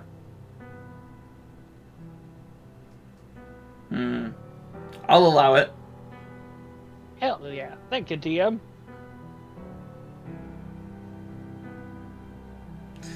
As the pirate ship gets closer and closer, who fires first? Let's roll initiative and find out. Are we rolling initiative? I'm as rolling well? initiative for the boat, which is a natural 20. Our boat or I have their an boat? 11. That's our boat. Hell 11 plus 1, 12 on initiative. Oh, no, you're not rolling initiative. The boats are. He's rolling boats. Oh. All right. So your boat will go first. Hell yeah. All right. Who wants to roll for the first cannon? You may do the honors, Grim. Alright. What do I add to this roll? This will be Can your. Leopold use his bow and arrow? Can Leopold use his longbow? Sure, if you want. You can fire arrows at the opposing crew. Bitchin'. What were you saying? So this is just a standard like firearm roll. So if you basically roll you'd roll, add your dex, and then your proficiency. Okay, In this case, for everybody, lack of it. I have plus 10 proficiency in firearms. So Cannons are classified as siege weapons. Yeah. So So your bonus to hit with firearms is plus 10. yeah. yes. That's So including your modifier and proficiency bonus. so then it's just plus 10. Yeah. So roll the dice plus 10. Yep. Nat 20 for a 30. Hell yeah. Hell yeah. What is that? I'll 4 just nat say that 20s? Yes. We'll just say that I have combined a part of me to the cannon and made myself an actual eldritch cannon. Yeah, absolutely. And you know what I want? I want to change the cannon to look like the face of an eel and have Maud just open its mouth and close it to fire, like spitting it out. Okay. But yeah, so you rolled a nat 20 plus 10, so yeah. Good job. I will roll damage. And you gotta double it. Yep. When you roll a nat 100 on a D100. Yeah, Wait. so that's 200 points of damage to the hull of the enemy ship. Jesus. Yeah, My so God. you fire the cannon and it goes right through the hole. Alright. That is the first cannon. Who wants to launch the second? Ooh, that's me. Absolutely.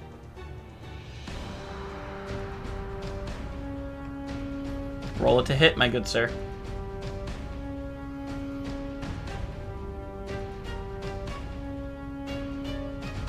Can I give him the help action or No. something? You've Oh. already used your action. 22. 22. That will hit. And then I will roll damage. 30 points of damage to the hull. Respectable. Alright, Leopold, you wanted to fire using your longbow? Longbow. That I did. Alright. Roll it to hit. On one of the random crew members of the enemy ship. Dude, I just imagine just Advent just being like, oh, there's a little 19 plus turbulence. 9 for 28. 28. That will definitely hit someone, yes.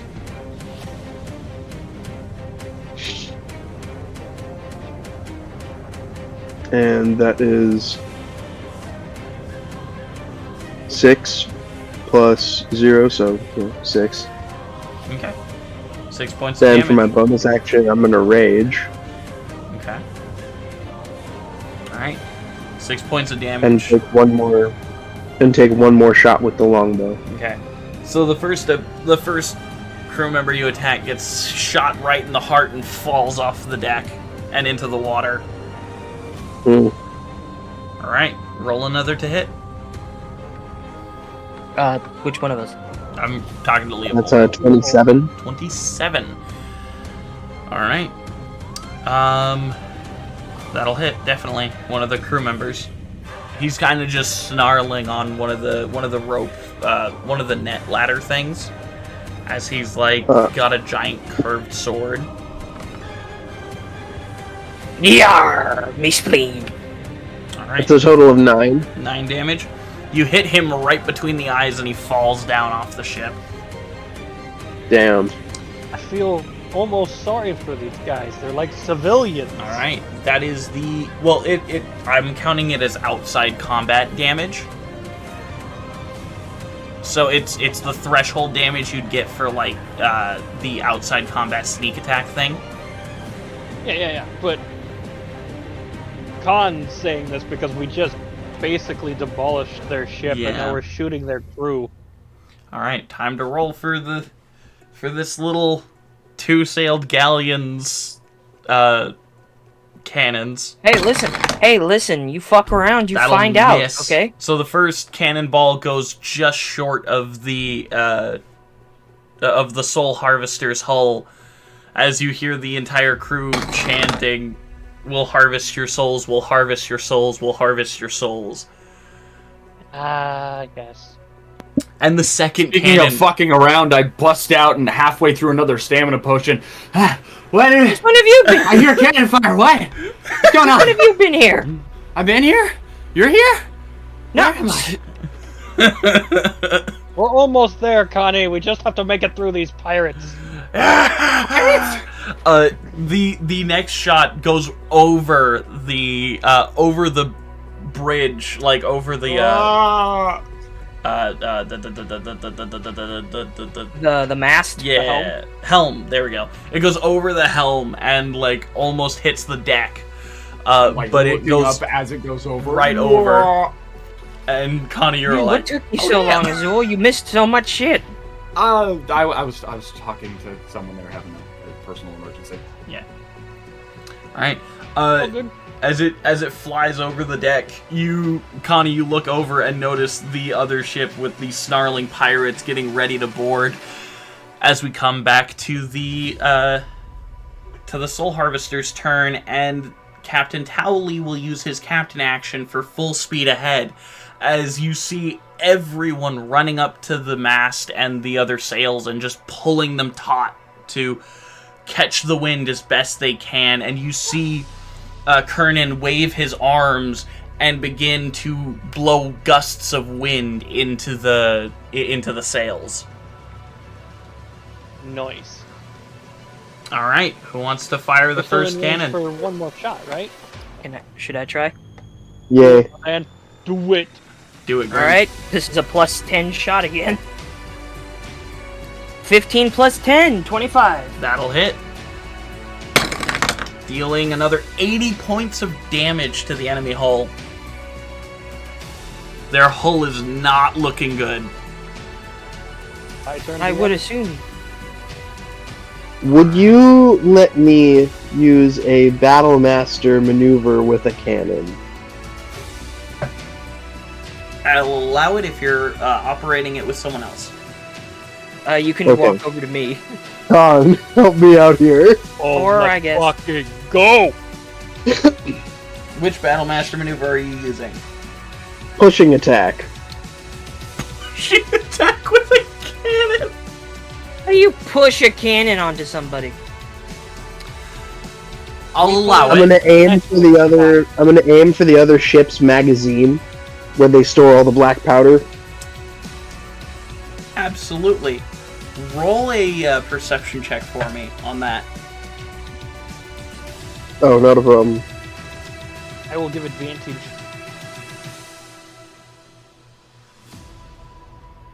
Is that acceptable? I will allow the help action on this. 21 total. 21 total. 21. You know where the magazine is. I'm gonna aim right for that, and do a Pushing attack. pushing attack. Alright. Roll it to hit for me, Con.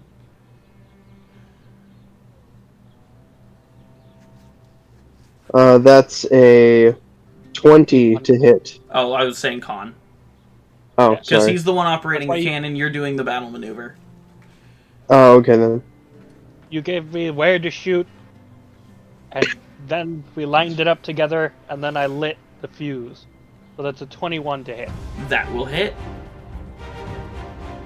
Alright. I will roll Shit. the... You know what, I'm gonna roll a D100 and a D10 for the Battle Master maneuver. Bro, can I just be like over here with like a pull string pulling the cannon with like a cigar in my 59 mouth? points of damage to the enemy hull. And it's Hell pushed back about 20 meters. Mm.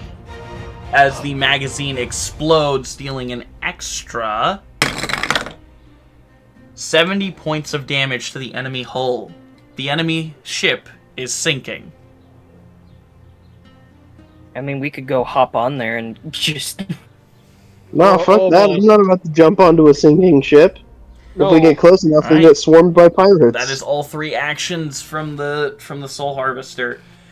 And the other ship's captain will use his captain action for abandoned ship. As they begin to jump into the lifeboats. And they are abandoning ship. I run Leopold. over to the edge of the ship, and I'm like, "Yeah, you better run." Leopold, help me Next. with one last shot. Oh yeah, by the way, we have it so that you've been fucking Do you this want me entire to do time. the? Yeah, no. Oh, I'm well aware. He's well aware. Do you want me to do the battle master thing? Yeah. Well, we're gonna aim for one of the lifeboats. Okay. No. No. They've already given up. No. I'm not about to go kick a dude below the belt after the bell's already gone. I didn't hear no fat lady sing. Damn. Well, this fat man's telling you to back the fuck off. Damn. Yeah, I shoot one more time. Alright, aim for one of the lifeboats and roll it to hit for me, please. Leopold is going to try to distract him somehow, give him disadvantage on the shot. Do you try to push the cannon out of the way before it fires? Yes. Roll with disadvantage for me, Con. God damn you guys. Destroying all my fun. 12. Hey, listen. 12 will still hit one of the lifeboats. Can I damn it. intercept it by shooting the cannonball? I'll say probably not. With a magic missile? Dude, imagine Oh, you that. wish to fire a magic missile at the cannonball? Specifically with the magic missile. Sure. That shit ain't gonna miss. Sure. No, that will miss. Alright, Yeah. so Let's what just I do is I go pull you out, and counter Does spell it the hit counter. before the cannonball hits? I don't know, we'll find out. That'll be an initiative roll. I pull out, two, what looks like two, like shoulder-mounted, like scatter fire missiles. And they, Cluster missile silos? basically. Just they're like fucking miniature ones on my IBS. shoulders, and they just The shoot out Mandalorian and with lock onto lingers. the actual cannonball. All right, and it's chasing roll me down. initiative, Con and Connie. All right. Oh no. Am I using my initiative? You're using your initiative, yes. Let's see. What is my initiative? It's die younger. Give me my HR once. I My rolled die. so poorly. Let's see.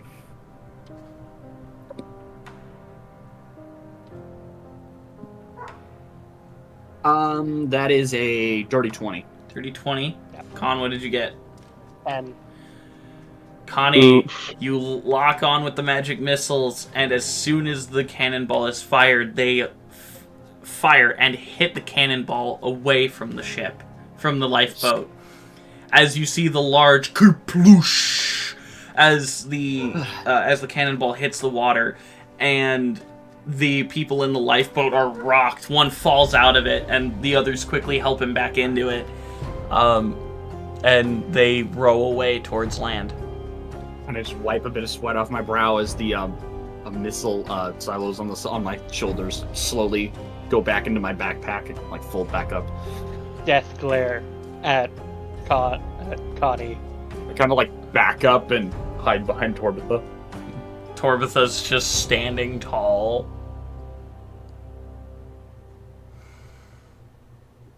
We will have this conversation at length later, Connie. Attacking a man who's already surrendered is like attacking someone who is unarmed. There's no fun. I find my enemies, when they're unarmed, are easier to kill that way. Mr. Kernan, full speed ahead. As you command, Captain. I pull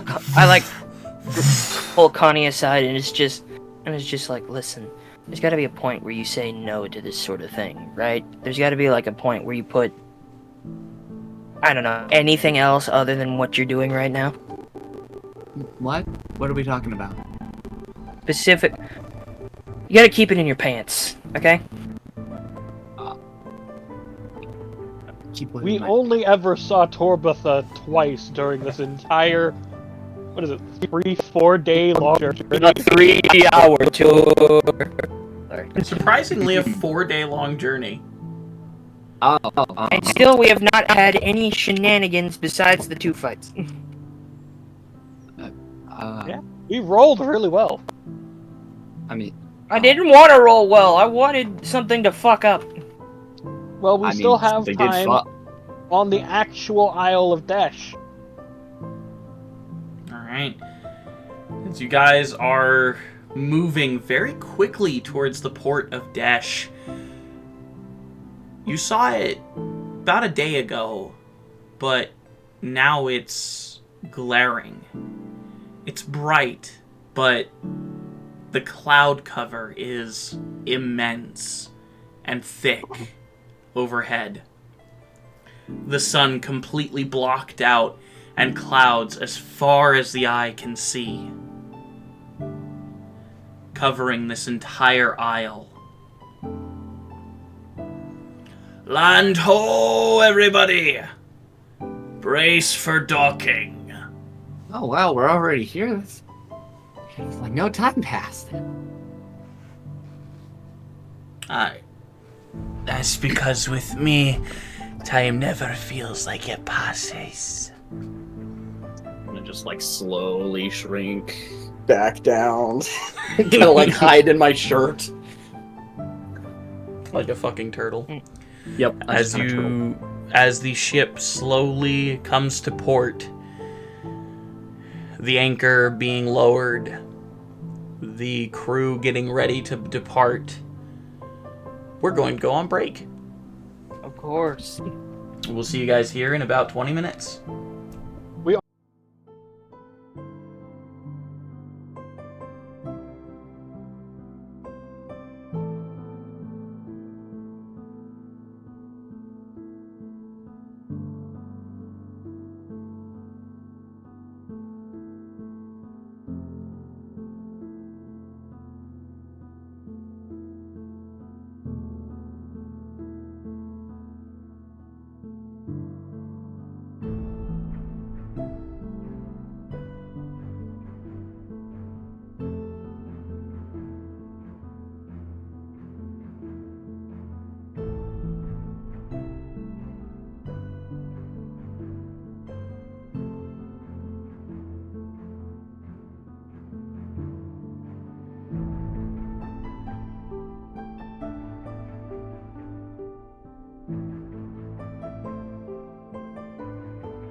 Nipple fuck.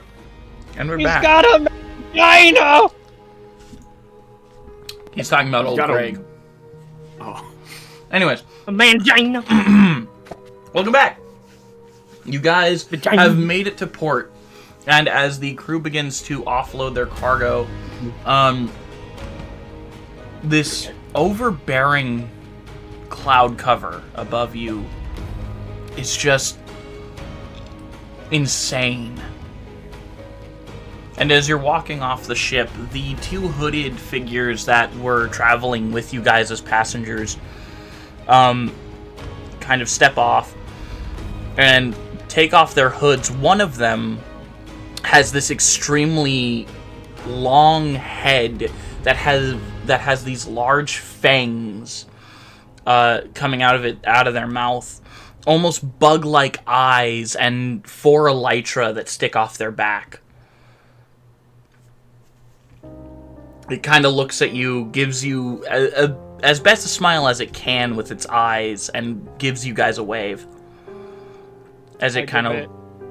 a very respectful nod. As it kind of walks away. The other person that seemed to have been accompanying them takes off their hood. Long blonde hair on a humanoid that looks over to you. Her eye is hanging out of her socket. And she waves a bony hand at you all. I wave back. Kind of like halfway wave back, uncertain. Captain Towley walks up behind you all.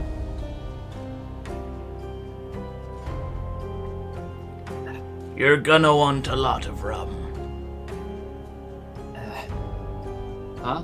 Why? Did you not hear the song I sang to y'all?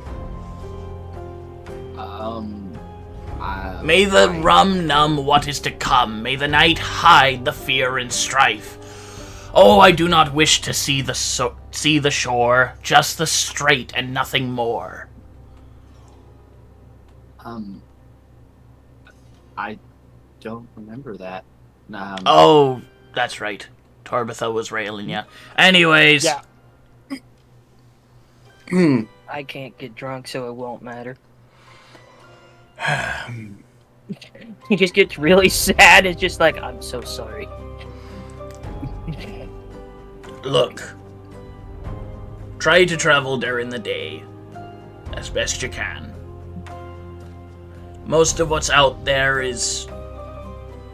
well, neutral during the day. Yeah. It's only when night that they get a little peckish. This is why I don't like to come to the shore. Oh, come on! You're the only reason I'm here. You had some great times on the shore. Oh, don't get me wrong. I've had some amazing times. That undead coochie really do be hitting. I mean, he's not wrong, though. That let you see. You can I mean, if it makes you feel any better, the fish smell is replaced with the smell of death, so... pick poison. I'm also going to say there is a person... There's a humanoid shape holding a sign that says Ajambo Incubo. Gosh dang it. God... Like picking him up from the airport. Mr. Despair. I walk over. As you walk over, he slowly drops the sign a little bit, and you see the face of a human man, but it's sunken and decayed.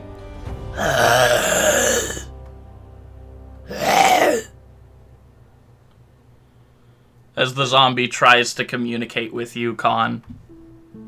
I activate my ring of telepathy.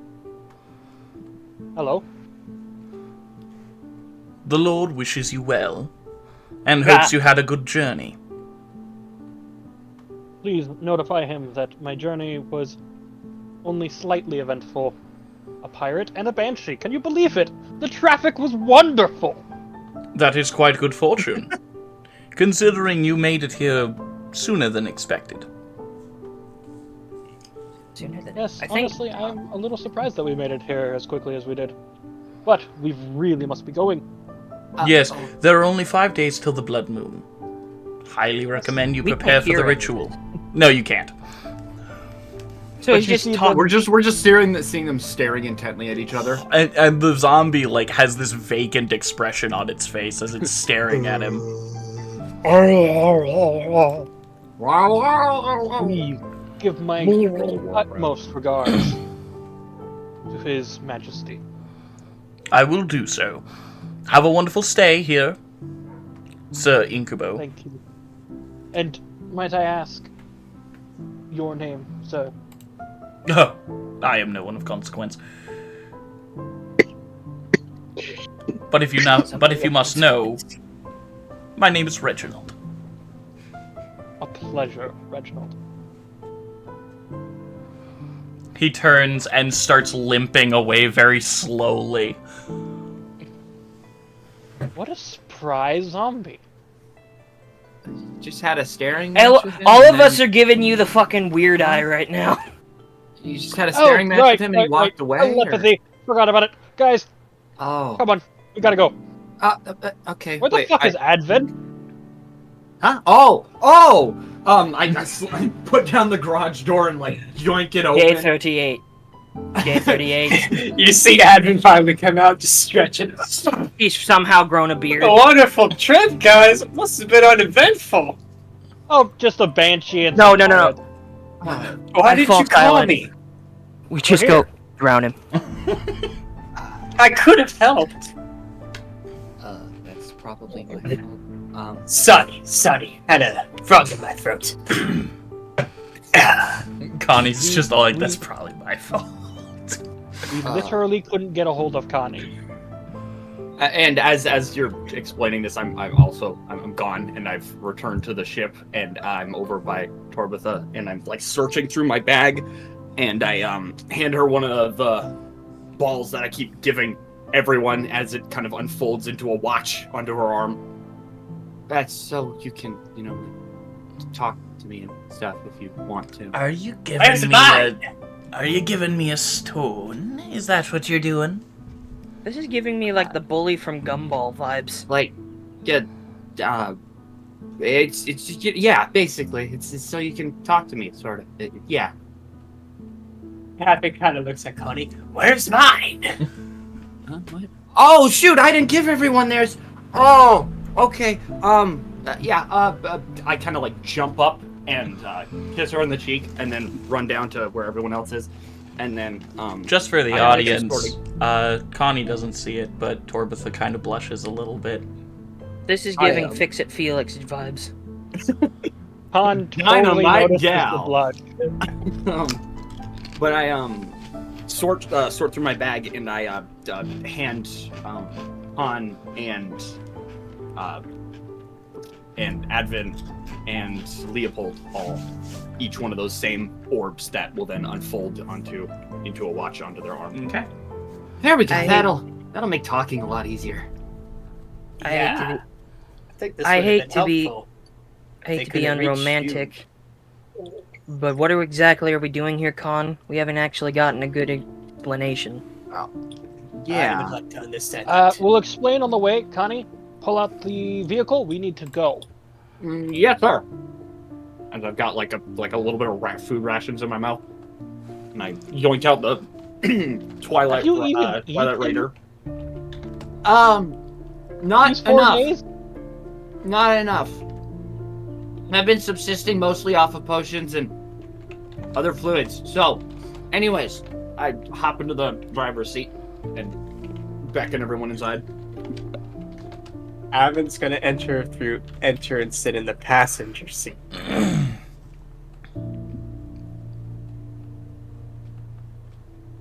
Okay. What do you say? You all pile into the vehicle? Meet me. Right.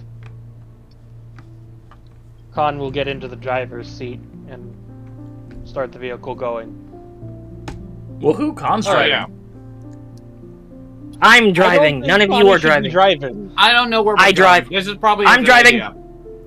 Grim, do you even have any idea where we're going? Well, you're sitting passenger. You tell me where to go.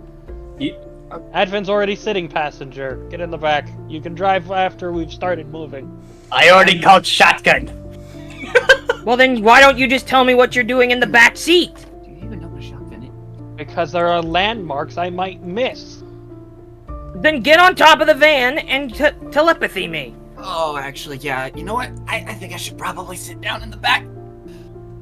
Ah. Okay. None of you have Khan your buckles license. up in the driver's seat and turns the key. Rashiel's just kind of looking at all of you. Come on, Grim, get in. Advin just kind of waves at her. She waves back. Did So- you enjoy your trip? Rested. I mean, I was below deck most of the time. I didn't even know there was a banshee on board. I was asleep. How can you sleep with those two going at it? Beeswax. I gave her cotton before we jumped on. beeswax.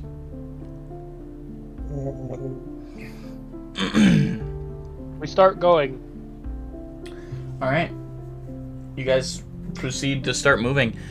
Con, where exactly are we going? What are we doing in Desh?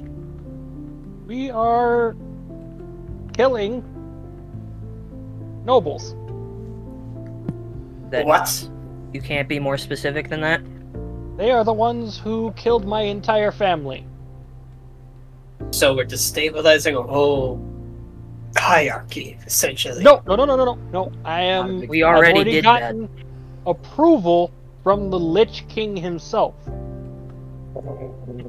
So murder's okay! Hmm. Yes. Well, that's alright then! I have Antor Lytharian's word that I can pursue my vengeance. I mean, you have his word, but do you really want to? I will say everyone, probably except for Connie, would know who Antor Lytharian is. I think I mean, did a even roll check Connie, on him a while even back. Connie would know actually. And Yeah, 'cause I think yeah. I did a check. Antor Lytharian is the Lich King of Desh, also the person who discovered and created an entire continent-sized nation on the continent of Lytharian.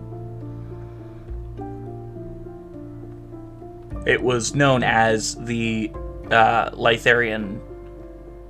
It was known as Lythier, Continent? technically, but the Lytharian Empire was quite vast Prolific. and was around for quite a while. Did my family have anything... No, I guess your Did my family have history there? Jericho was born there, Oh,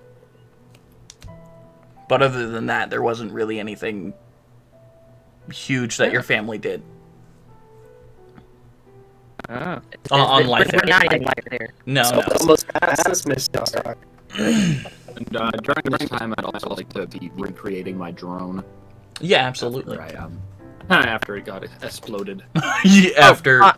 the captain Got of the absolutely guard. chopped in half. Yeah. Connie. Huh? Did you look at the gun I gave you? Yeah, I did a little bit. It seems. Honestly, that's more surprising.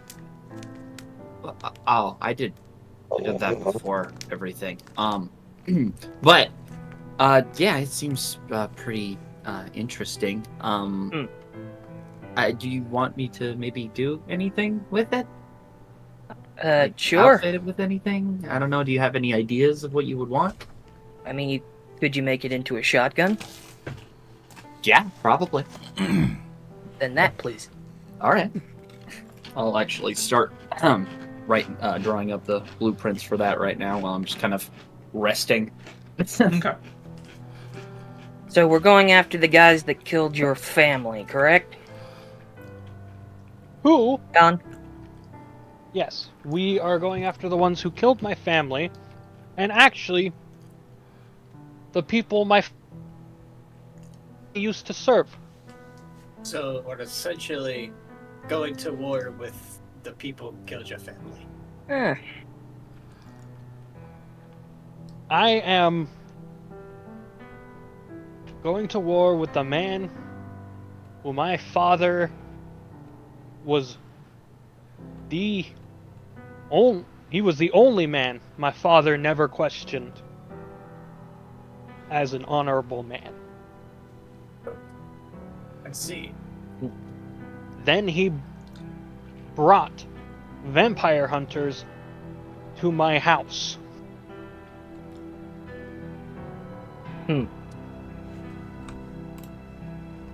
Well, I will burn down the Blaze Fang family. what's their last name? Blaze Fang. Does that name sound familiar to me? It does not. Oh, Man, I'm really out of my element here. Should I make Yes. a tinkering check or something for these blueprints? I'd say yeah. Make a quick tinkering check or some sort. Tell me a bit about the area. It's a very... Is anybody else having trouble hearing Advin? Yes. My mic is acting up. Sorry. Is this a little better? Yes. Okay, so tell me about the area. Well, As you're driving, you guys do realize that it's mostly desolate landscape. There are high mountains, low valleys, extremely dismal areas filled with thorns and very inhospitable fauna and flora. It seems to be such a... And he just kind of looks at like the projection screen. Seems like a very lively place. Sees a large beetle-like creature crawling along the ground as it then gets attacked by a large panther-like creature with 8 legs and is eaten. isn't nature beautiful? Right. Hardly So- call this nature. Is there any special place in particular we need to be at? We're heading to the Blaze Fang Fortress, I got 15 on those blueprints. Nice. where he will be throwing a celebration during the Blood Moon. And if Blood- you guys need a reason to kill this guy, he regularly heads out, collects humans and other sentient beings, and brings them for the Blood Moon Banquet. I take it they're not invited guests? No, I think they're guests, but they're not the type of guests that are there at the party. they're the dinner. Yeah. I figured. Luckily, that- most things. What did you say, Grim? Oh, I was just gonna say that luckily most things on this continent can't. If it's mostly undead, it's probably not gonna do much to us, or at least the dead guys. Fair. Might I'm hurt. not really worried about being feasted on. That wasn't what I was worried about. Well, I mean, if Mr. Khan here doesn't find us appetizing, I wouldn't think other vampires would. You really just have to worry about the zombies and the unintelligent undead that roam. Fair enough, fair enough. My magic any should of be you- able to withhold. Any of the undead that you see at night, 75% of the time have no sentience. They're just wandering corpses or spirits. You guys do see, like, ghosts and other undead wandering the plains that you're driving across. Real quick, how long do you think it would take for me to do all that if I just started with the blueprints now, or refashion it? It would have some new parts that would be needed, but I'd also reuse old ones. Mm-hmm. Although I would be changing the actual structure of it from firing pieces of electrite to imbuing its projectiles with it, considering that electrite is not exactly something we have access to right now. That is fair. So I would change it to more of a electric imbuement rather than firing it itself. Okay. If he needs a reference, he can also look at my hand crossbow of lightning. Yeah. But it's a shotgun, so it's more... Yeah, but it has the same principle of Oh, yeah. imbuing Human lightning. rather than... Then I'll probably be taking that and just kind of sketching the... Oh, DM, do you Sketching think it out. while either on the ship or like during now, Evan's kind of working on his next pair of glasses to improve his previous? I'd say yeah. Yeah, I mean, you were yeah, probably you working could have been on the doing that ship. in the ship. Most certainly. But But I mean, it's a whole ass workshop in there. So yeah. Do you need me to roll anything? Yeah, roll an Arcana. All right. That's a 24. All right. Roll a sleight of hand.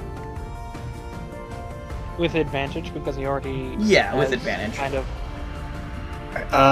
Natural 20. Very 22. nice. Very 22. nice. And then roll another Arcana for me, please. Cool. It's going to be another 24. All right. You have another pair of glasses. This one has 3 charges, and it can be used within. And it will recharge, but it can only be used twice. It can only recharge twice. Okay. Hey, that's leaps and bounds better than the previous set. With the help of Breer in the Orange, he gave me a few pointers. But enchantments aren't really my specialty. I favor illusionary magic. It's my favorite type. Never was Oh. a fan of illusions. So DM, Yes. do we? How far would we have gotten if we left almost right away? Almost right away. You would probably. So it would probably be like a 3-day trip in the in the thing to reach the Raider. fortress. In the Twilight Raider to reach the fortress. Okay. When we got off the ship, we had a week. You had 5 days before the blood moon. Whew, we're cutting it close. Mm-hmm. All right. how are we doing on fuel? You're We've reaching. been driving for a while, and You're getting pretty low on fuel at the moment. What do we need for fuel? Basically, any type of like oil of some sort can be essentially converted into its energy.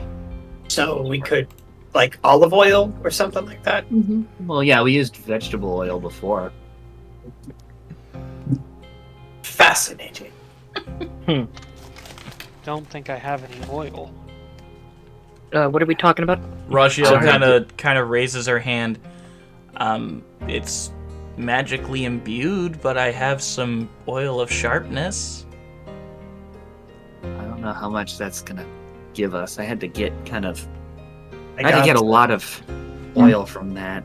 I got like 4 liters worth of mineral oil. Hey, DM, I got Yes? a question.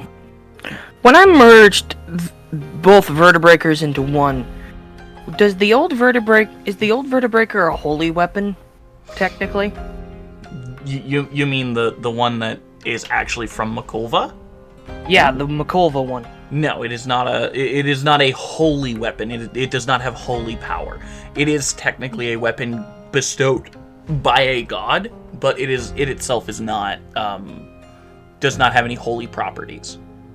Oh yeah, that's a new. By the way, that's in Revelation. Grim wouldn't have known about until like a couple days ago. That this thing is the actual vertebraker. Do I know? Does Grim know anything about the original vertebraker? Only really that it was a thing. And And- this is Makul. And this is Makulva's weapon. Did I know any like thing that especially different he did with it? As in like what something Makulva might have done with it? Yeah. Not really. Most of the legends that you've heard just speak of him just using it as a sword. Well then. Okay, I'll butt out of the conversation now. Go ahead. Alright. So Advin has some mineral oil. Oil of sharpness from Rachiel. That kind of stuff. Yeah, you guys can have at least 1 liter. I intended to use these 2 to last me a good few months for my swords.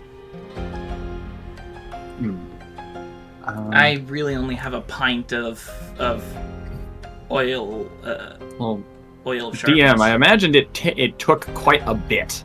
It took a few gallons, yeah. Yeah, so it's not. Oh, you all know that what? much. I should. It would be fun if I give you Vertebreaker and just see what you could do with it. Later, though. Work on one thing at a time. How would Oh boy. do what? Do you know where we would maybe find oil here? Any real variety? Con, to your recollection, there are quite a few humanoid living settlements around the around Desh. Settlements that were put in place by mortals who came here to hide out because they were determined as monsters by normal society. Yeah. There's a couple places we could stop. I bet there's a couple stalkers in this city. Alright. Probably not. Well, I mean, you don't know. Right up until recently, you guys were fucking rare. Oh, fair enough. Well, there's technically we still... still we're pretty are there. This is literally one of the few circumstances 2 stalkers are literally in the same area. Yeah. And if we were... And if And Venti then were there here, were that'd be how 3. many back in Aeidros? 2. Wow. Really? The butcher guy and the purple knight. Mm-hmm. I wasn't... Well, I mean, technically. Remember, Advent wasn't there. Yep. Well, I Neither know. was Venti, actually. Yeah. Venti was there for the This is fucking... totally added conversation. He was not there for Sanguine Sacrifice. Oh, you He realized? was not. It was the episode after Oh, right, I because you officially weren't joined. there. Mm-hmm. I witnessed it. I watched the episode. It was a good I was- episode. Right. It was. I was in the live On stream. was... So I'm speaking to the 3 people that were actually there. Leopold, Con, and yourself. Yeah. Pretty much. You guys used to be rare. Well, we still There were technically 2 are. additional ones in Aeidros, man. That's really Oh. surprising. Plus Venti. Well, Venti's not really a stalker, is he? He's like a half I stalker. am a stalker. Venti, not Advent. Venti. Venti. Mr. Venti shows up. Yes, So- I am. So Venti Who's is Venti? Venti is like on the verge of being a stalker, but he didn't die when he became one. So he's not like a full stalker, no.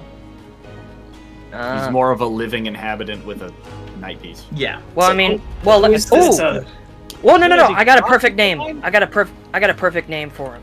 The Shade Touched. Fair. That's actually pretty cool. That is pretty cool. So who's this Venti guy? The guy who took your spot before you showed up. You basically took Venti's spot as soon as, he left to go do some stuff. I think he set up a, what was it again? Well, that's right, something similar to me. Slightly less effective because, he didn't utilize his, innate ability. Moving on! Bro legit just yeah, goes so where- moving on. So where would we find oil? Oh, Any sort? we're heading towards. There should be a settlement somewhere in between, the Blaze Fang fortress. There are actually and 4 settlements between the port town of Garesh and the Blaze Fang estate. We'll stop in one of those towns. People there are actually typically pretty nice. Two denizens of Dash. Oh wait, hold on. Alright, so I put They, that they just don't in. typically like humans. Kind of looks towards Leopold. Leopold's probably fine. He's sticking around with us. Well, So you said they don't like humans. they'll not like him as much as they like us. Grim, they might have a problem with you to start before they realize what you are. Well, suppose out of character, I guess that mask and hat really do help with the fact that people don't think I'm undead. Mm-hmm. Maybe Right. drop those. I'll drop them if they make a move. Grim, Rajiel just looks at him.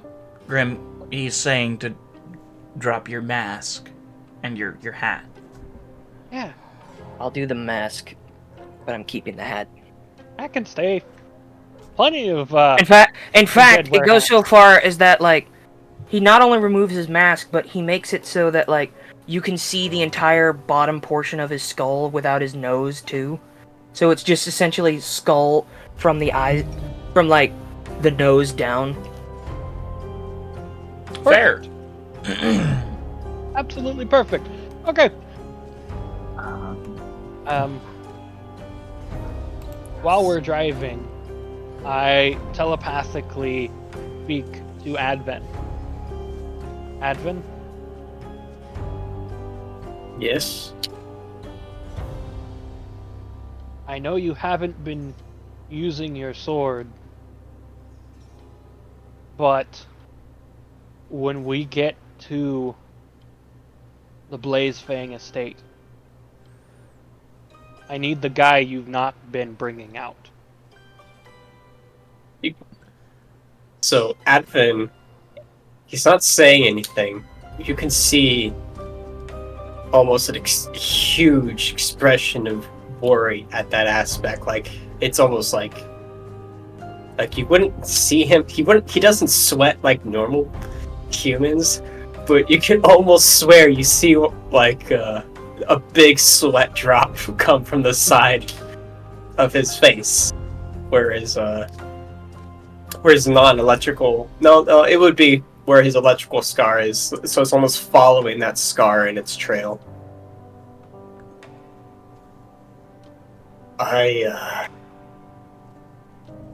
If the group needs it, I will. I would rather not be that man again. Advent. Please.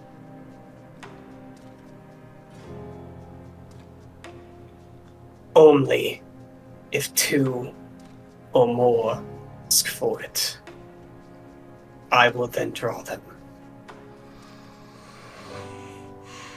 In that moment, Advent, Khan looks at you, tears welling in his eyes. And not in your head this time, but with his actual voice, he says, please. You may not like him. He is not me, the least of me you know.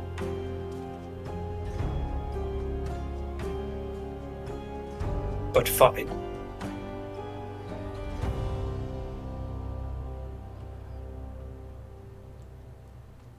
Thank you. And Khan will kind of reach into his coat and bring out the necklace that he picked up from the crow's nest. And he's going to put it on. As you do, you can almost hear her voice. Big Brother Con, do you think I'll ever be able to see the sun? And he remembers what he said in that moment. Aquila, when we grow up, I'll take you to see the sun. Ha! You're not growing up. And then he remembers as the vampire hunters threw her into a vat of holy water and set it ablaze. Wouldn't that be more anointed or holy oil? This is his backstory. You are correct, Advin. It was a holy oil, which makes more sense than setting Water. Holy water on water fire. on fire. Because I'm like, But- you can't bless oil. In this moment, I am Yeah. having a hard time thinking logically. Sorry. And none of us And- hear that besides Advin and Khan. Well, I don't think he disconnected the ring of, telepathy. I have not disconnected the ring of telepathy, so you are actually seeing the images in his mind. Advin, you would see Of- a pale girl with long, sandy, blonde hair that seemed kind of unkempt. Red eyes looking up at Khan. And then her body being thrown into this oil and set ablaze. In front of a castle wall covered in the corpses of everyone he's ever loved.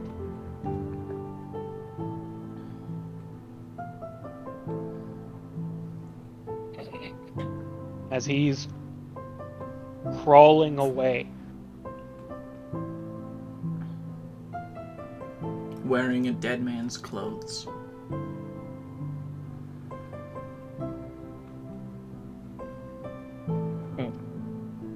carrying his name all the way until today.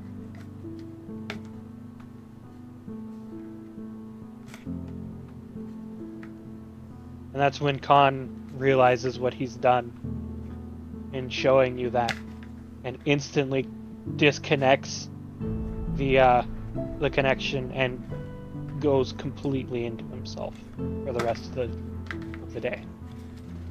Okay. Not saying anything, not making eye contact with anybody. Completely. Meanwhile, while you're driving and that dramatic scene happens, you just hear 99 bottles of beer on the wall, 99 bottles of beer. Take one down, pass it around. 98 bottles of beer. Beer on the wall, 99 bottles of Loki's Revenge on the wall. Damn. As you're driving, it only takes about that first day of travel to reach the first settlement. Do you think I would have the gun finished by that point? I'd Or do you say think how long do you think that takes? I'd say that'll take a couple of days. A couple of days. Okay. But you've definitely started on work on creating the components and stuff. Mm-hmm.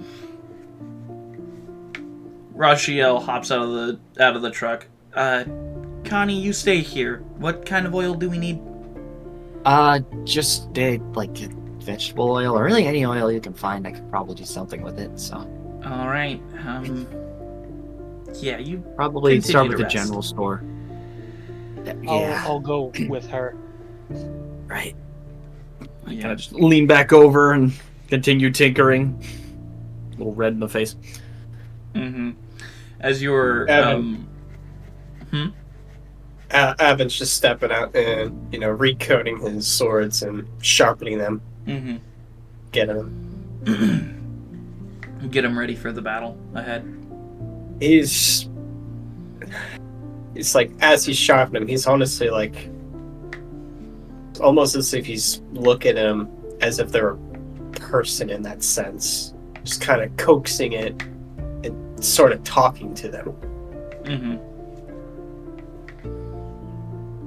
Okay. As you go to the general store, it doesn't like you buy about, I'd say, 10 gallons of oil. Rashiel pays for it. It's a very viscous oil, is what I'll say.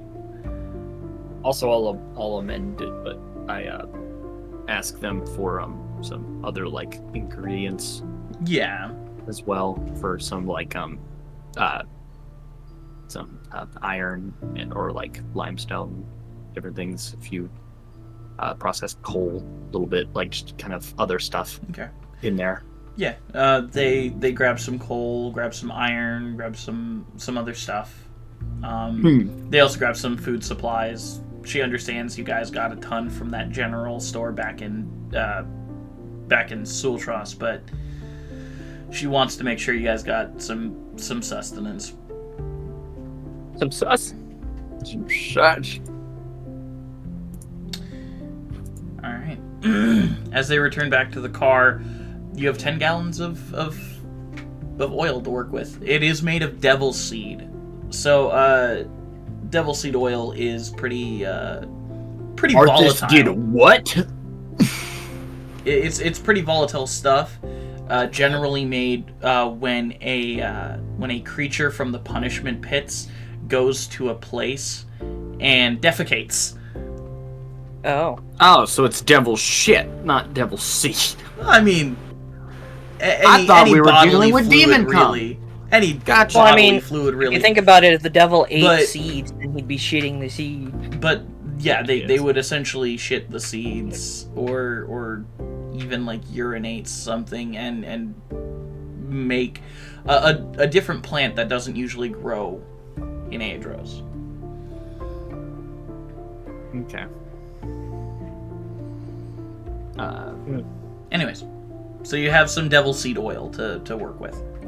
Gotcha. So, It's very I imagine volatile a stuff. number of these different components will probably crafting all these individual little components will probably tax the battery, but It will most likely max out the battery and kill your machine for a bit.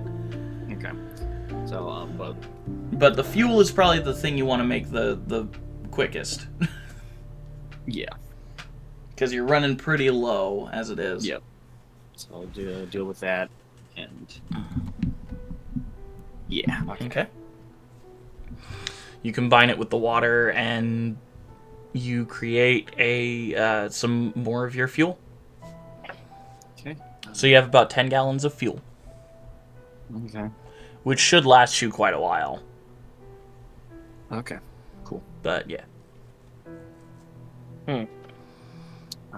And then I'll continue to be working on the rifle Okay. or the shotgun now. Yeah. You're Which at this point I have realized at this point with the way that I'm trying to construct it, reconstructing it from the existing pieces is basically useless. So I'm just You're remaking just an entire frame. And just doing something new. you're making a whole new weapon.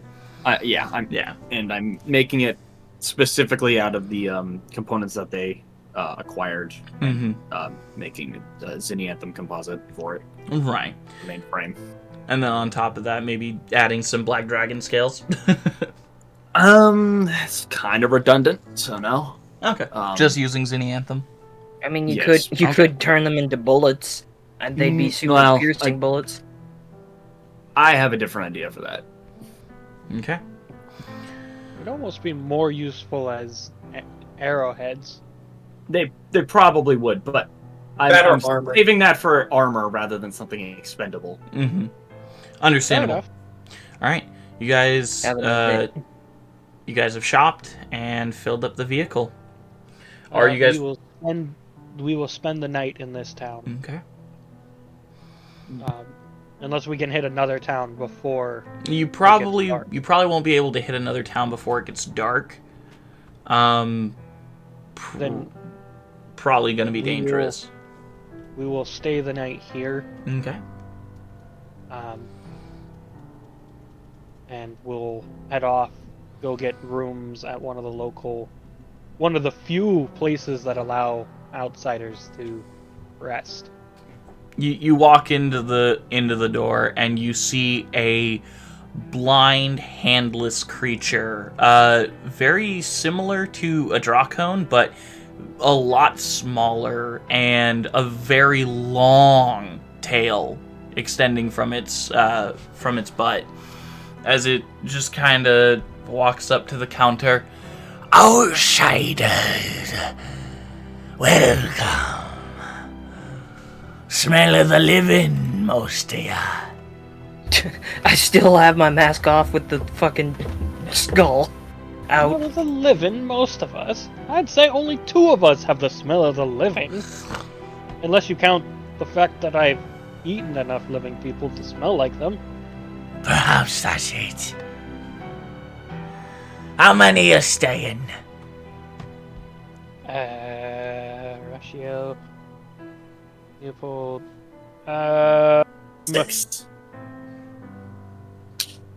7. Oh, 1, 2, 3, 4, 5, 6, including Rashiel. Oh, you're right. Yeah, it was 6. Are you looking for rooms for individuals, each of you, or are you looking for 3 and 3? What's the pricing with 3 and 3 versus individual? 3 and 3, 5 silver each room. Individuals, 5 silver each room. We'll be saving a lot if we do 3 and 3. 3 and 3 then. Plus, it's probably safer to stay together. Agreed.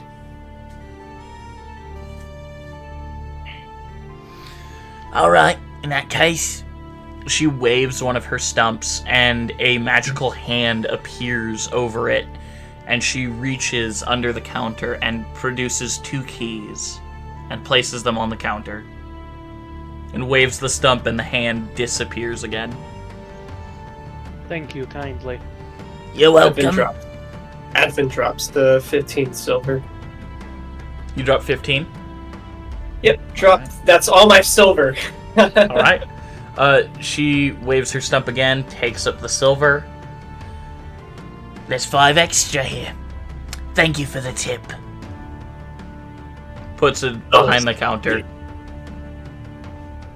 I needed to get rid of spare change, and I'm always happy to tip. I appreciate a man who's willing to tip. She gives you a smile. Her teeth look rotted and gnarled. My goodness, you still have your teeth! Incredible. Of course, I am still living after all.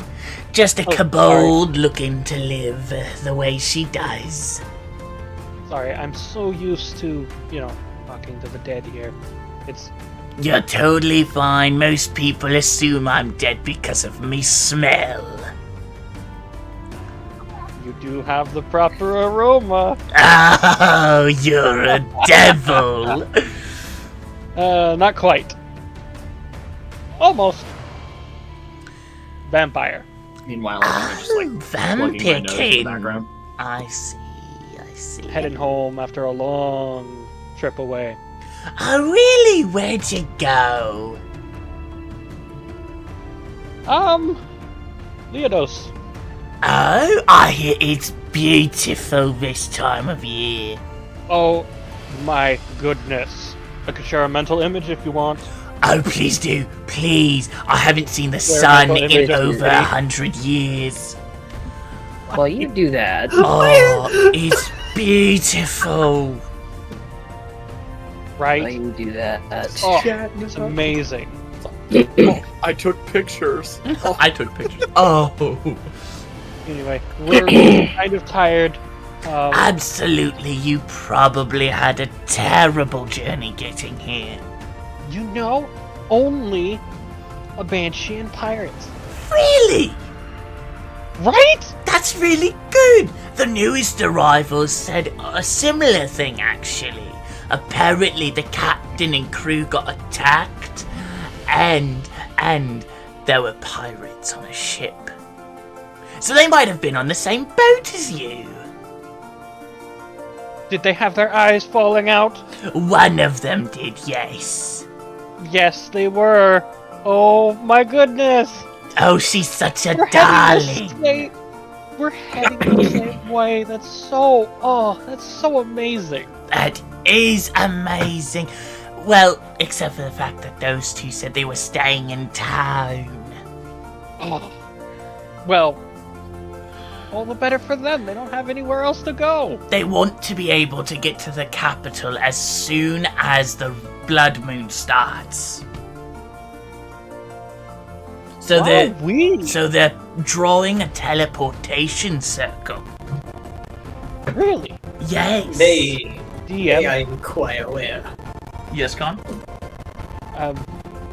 The capital is different than the Blaze Fang Yes. fortress. The capital is where most children go to be schooled by Antor himself. correct? Okay, so I've been there. You've been there many times. Well, I came back now and then from holiday, Yeah. but that's where I was schooled. Yep, that is where you were schooled. That is where Goodness Antor gracious. schools hundreds upon thousands of children every year. Goodness gracious. That brings back so many memories of What going would you to do? school. Absolutely. Now I never got schooled here, but I hear it's brilliant. Oh, best education I've seen. I mean, I've been in the land of the living. Did you know that most of their population is uneducated? I know, it's impossible. On top of that, they mark creatures such as myself as monsters. Can you believe Savages. that? Savages. Well, that's how I lost me eyes, though, so you know. Little miracles here and there. I survived, at least. I mean, Lost You me do hands, look- but I will say though, you look good without eyes. Most people can't pull it off, but you? oh, you're just saying that. I mean, I say a lot of things, but I actually mean it with you. You actually look pretty good without eyes. Oh, you're such a darling. All right, I'll let you get to bed. Thank you. Khan will go into the room, go onto the ceiling, and silently cry to himself as he's remembering his promise. So I'm still kind of just like like gobsmacked. I'm just kind of like wandering into the room, just like, what Grim is like is half this asleep. place? What? Bro's jet lagged for real. What? I think the numbing potion or whatever is starting to wear off. The nutting potion? Numbing. He said numbing. Yeah. I mean, fair though. Alright. I cast premature ejaculation.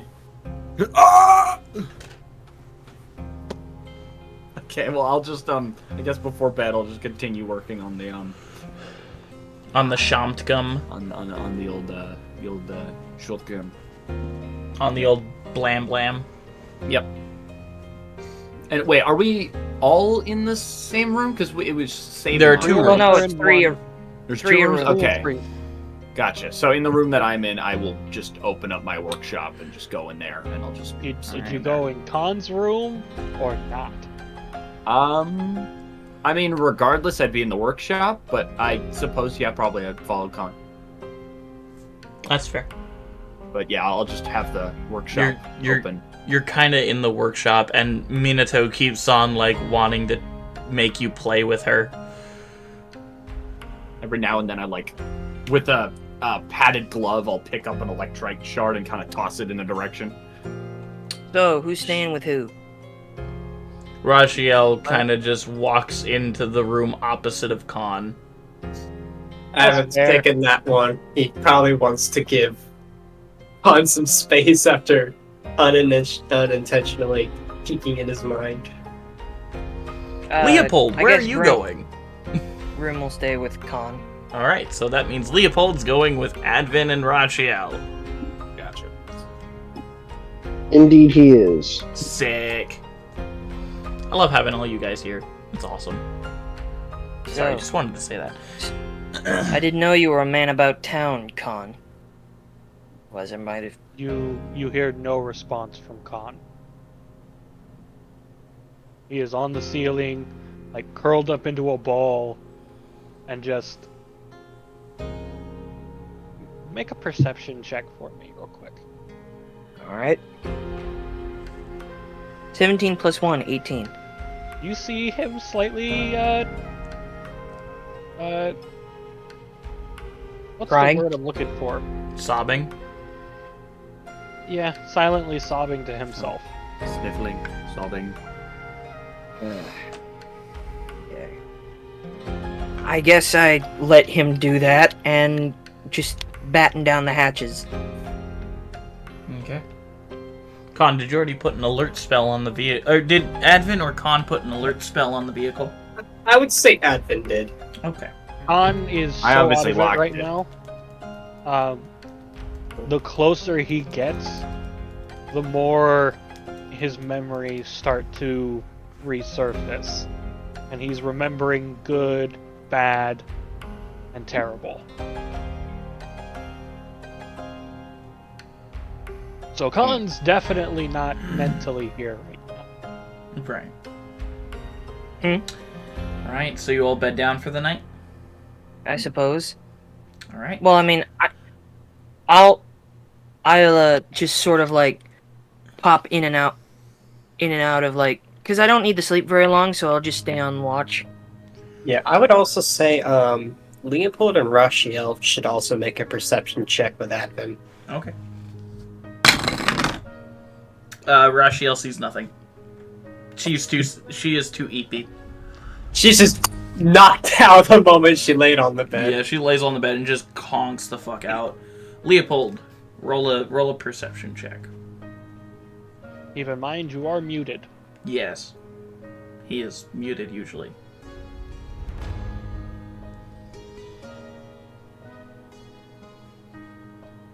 Okay. Hey, Leopold. La la la. Leopold Marcus Arcadian. La la la la la la la. Anyways, Leopold, where you at, bro? Marcus Arcadian? Wait, is he a sergeant? Isn't that his... Okay. Isn't he a major now? I thought he was either a major or a colonel. I don't know. I don't remember. He got a I think it was Colonel. Isn't it? Yeah. I know at some point he got a promotion. Colonel. Yeah. I'll have to look back at the Colonel it is. colonel. All right. Make a Leopold. perception. Yeah, roll a perception on Advent Gotcha. specifically. Oh.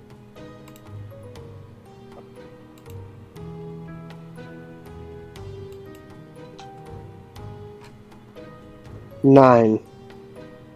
It would pass. It's not that hard to kind of read him in this sense.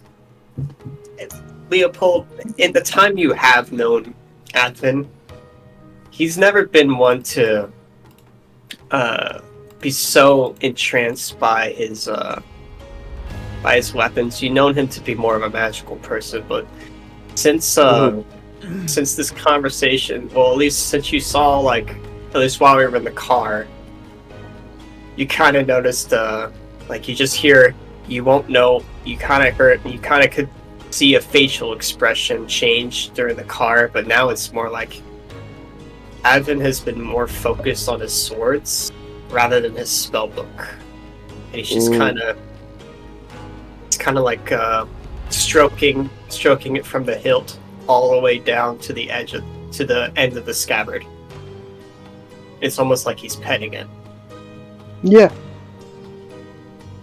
But yeah. And he just stays like that throughout the whole night. Do you at least rest for a bit, Advent? Yeah, he'll take a few bits of rest, enough for a stalker to get a full. Yeah, so full 4 hours for a stalker. Yep. Yeah. All right. As you all bed down for the night, I'm going to start with Advent.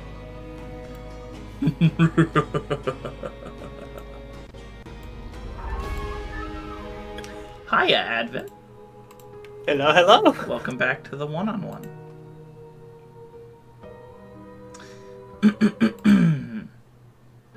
Advent. As rest overtakes you, you see the beautiful sandy blonde hair, long ears, and almost pearlescent blue eyes of your wife. Stances, cuts, slashes. this elven warrior in front of you. Arcane wards surrounding her blades, swinging them around almost like a dance. What goes through your head in this moment? The advent of the current time, just thinking of this, it draws him back to his time back in the desert when he was being hunted by Corbain. And how each time he was hunted, he had to give up one of his preferred spells of illusion to go into evocation to ensure his survival. It was like a mindset, just slowly, he's finding himself going back to that mindset of nobody, it's the best way to describe it is nobody's worth caring for. Everyone is suspicious. If they even show any sign of suspicions, it's death on the sight. Because he can only, like, during his time being hunted by Corbain, it was always either mercenaries or simulacrums that worked for Corbain, and it just gets him to think back to the time of who he once was before the Archivist saved him from who he was becoming. Something Corbain was sort of prepping him for. It was... As you're watching her beautiful form dance with these two blades, she stops, panting. You see, Advin, it's not as hard as you think. You don't have to give up everything just to understand a single sword stroke.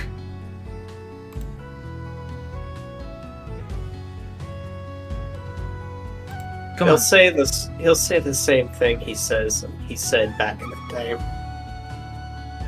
Yes, but your beauty overlasts everything. You're an idiot. Look, why don't you try now?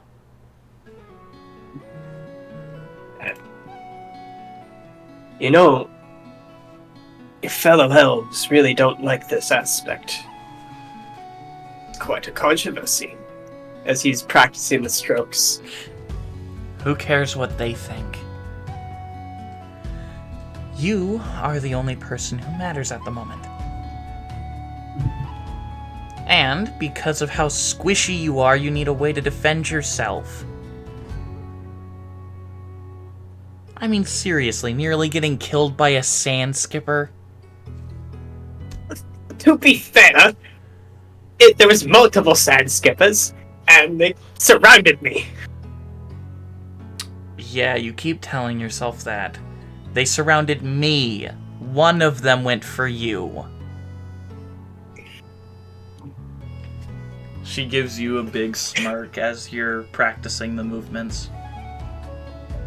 No, lift your right hand a little bit more. She gives you... Oh, it's so difficult. It's very difficult, but that's why it is the way it is. It's a dance, a song. You have to think of it as music. You had traditional dances back in Mistar, right? Yeah. Hear those songs and just let them overtake you.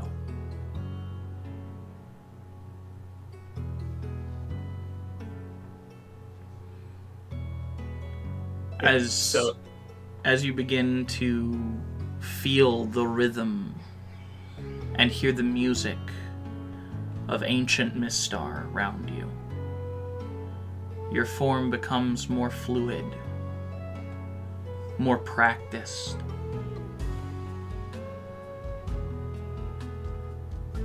And you see her blades in the sand, crossed over where you buried her. a circlet being the only thing that you could really mark her grave with other than the blades.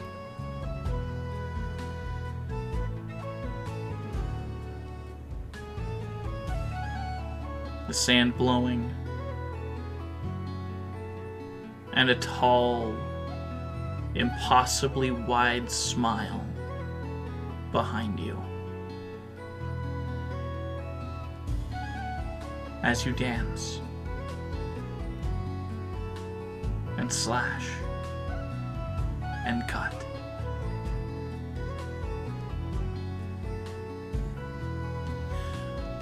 I'm gonna grab Leopold next.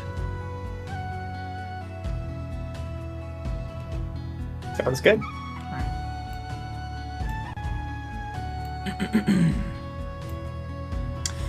Hello, Leopold. I'm gonna test to see if you can actually hear me, Leopold. Please respond. Leopold, please respond. I don't want to have another one where I have to sit here for you to actually hear me.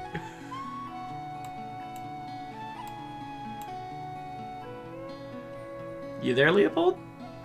Yeah? Oh, there you are. Okay. Hello. Hola. Welcome back to the one-on-one.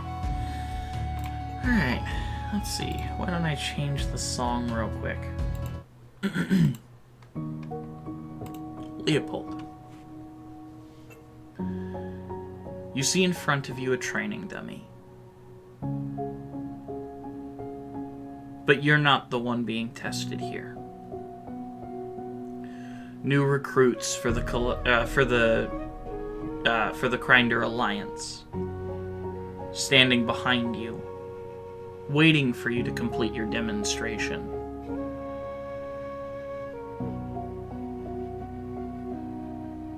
What do you say to the troops, Leopold?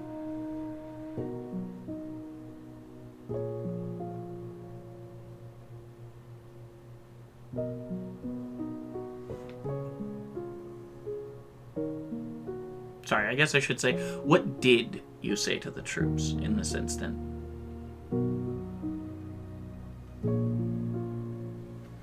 You take your time and think about what words a leader would say to their troops.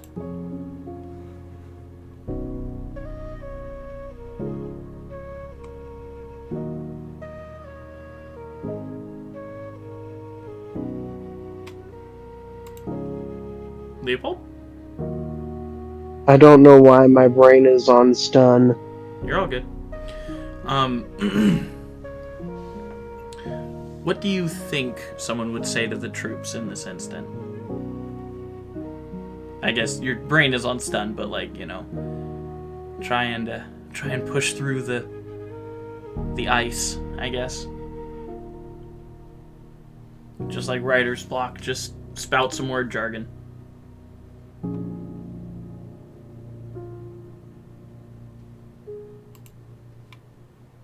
Young men,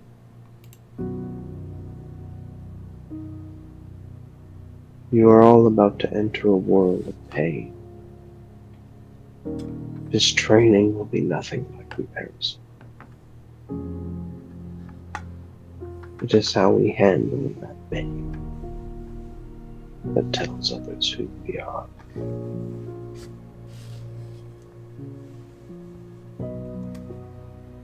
We fight through it, not just for ourselves, but for everyone who cares.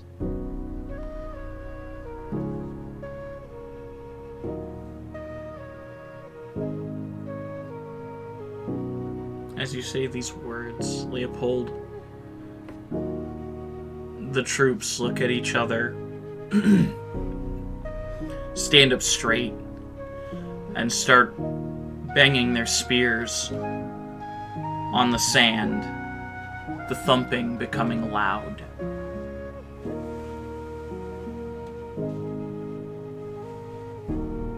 As they get to their training.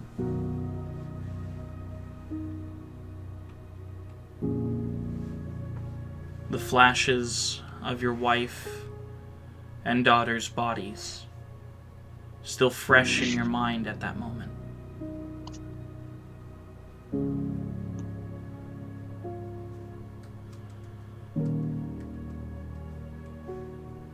Their lives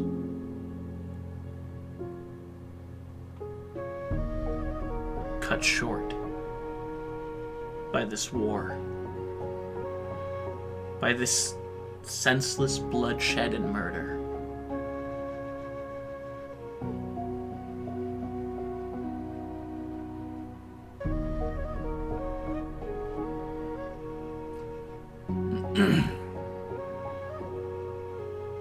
The only ones who really mattered, who you were meant to protect, gone in the blink of an eye.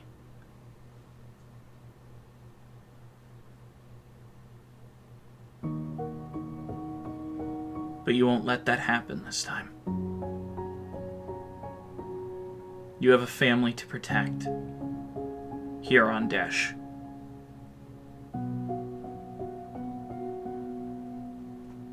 You already have your victory secured against Corbain. You have done your side of the bargain. Now the Demon Lord just has to uphold his.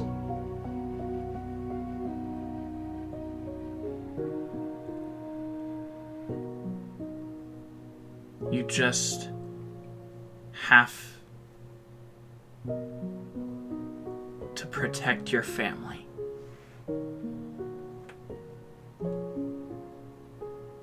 And get stronger.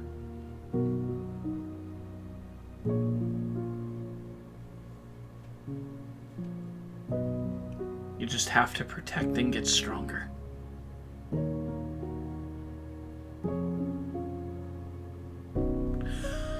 I'm gonna bring Khan in next. You good, Leopold?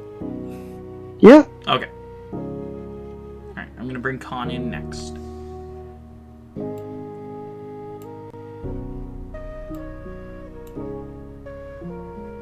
Hello, Khan. Oh no! Welcome. Oh no. I know where this is going. Let me see. Here we go. Khan. While it wasn't the sun, it was still a beautiful grassland. It was lush and green.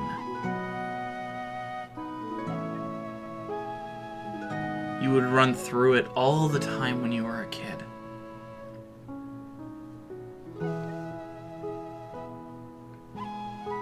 You would see visions of it whenever you went to sleep. Your mother setting out a blanket, beckoning you to come towards and let her look at you. Aguila running around with you playing.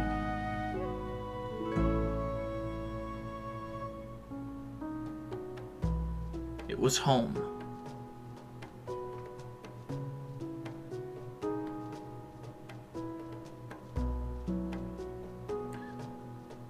This was the place you were meant to be.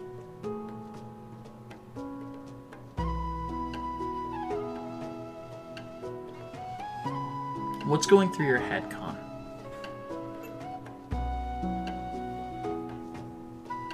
What's going through Khan's head is remembering how beautiful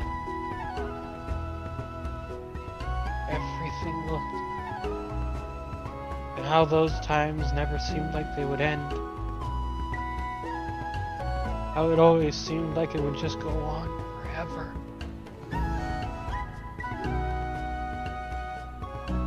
How he wishes he could just stay in this dream.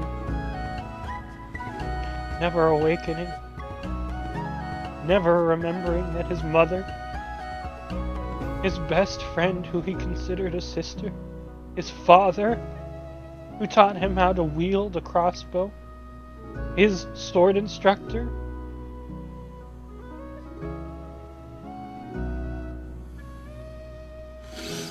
The one who taught him how to ride a horse.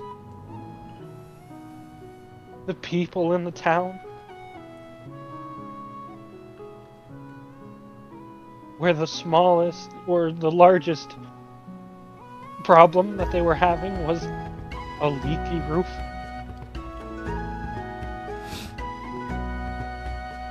Where his biggest dream was to be useful to his liege lord,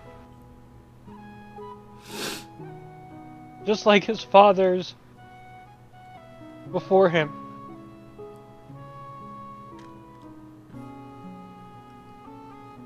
And then he remembers the truth, and how in a single night it was all taken from him.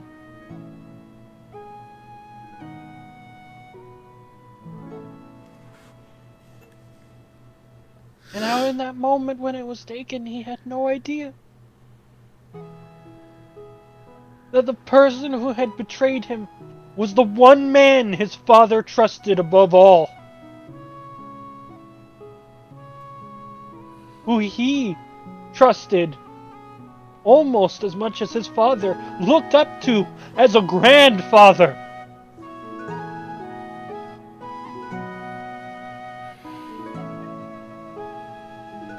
And he resolves himself to not just killing this man.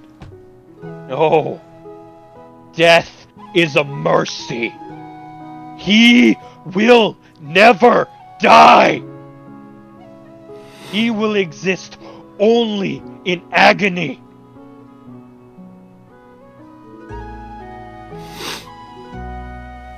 You brought me to tears, man. Holy shit.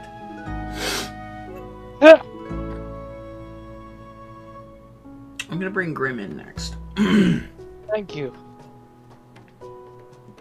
Amazing job, man. God, man, I am so emotionally drained this episode. Fuck you soon. I'm gonna grab Fuck, Grim. man. I'm gonna grab Grim.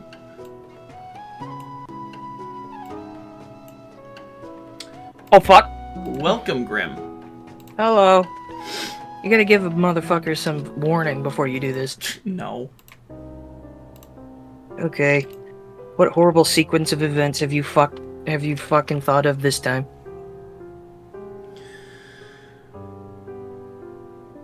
As sleep takes you, Grim.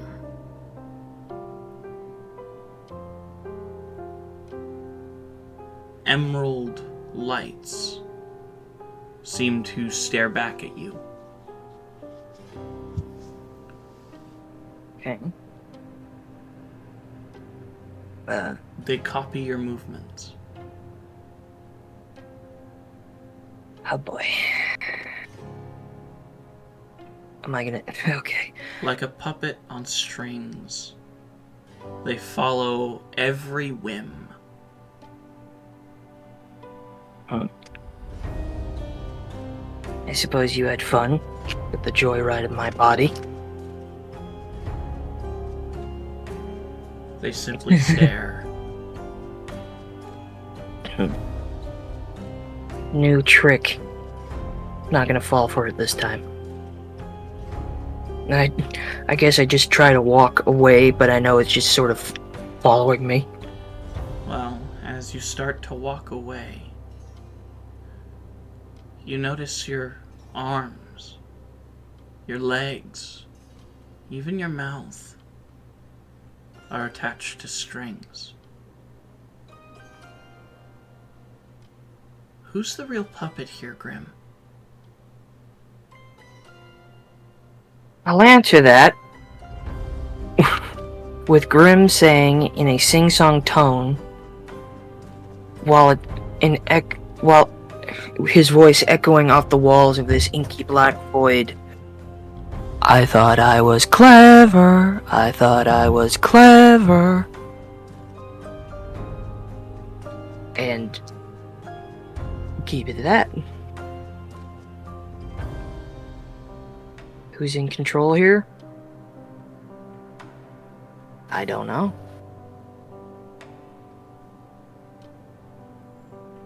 Are you gonna say something? Grim. Since the beginning of this journey, you've always said you're no longer Elden Vordoom. I'm And not. who knows? Maybe you're not. But you know for certain, neither is he.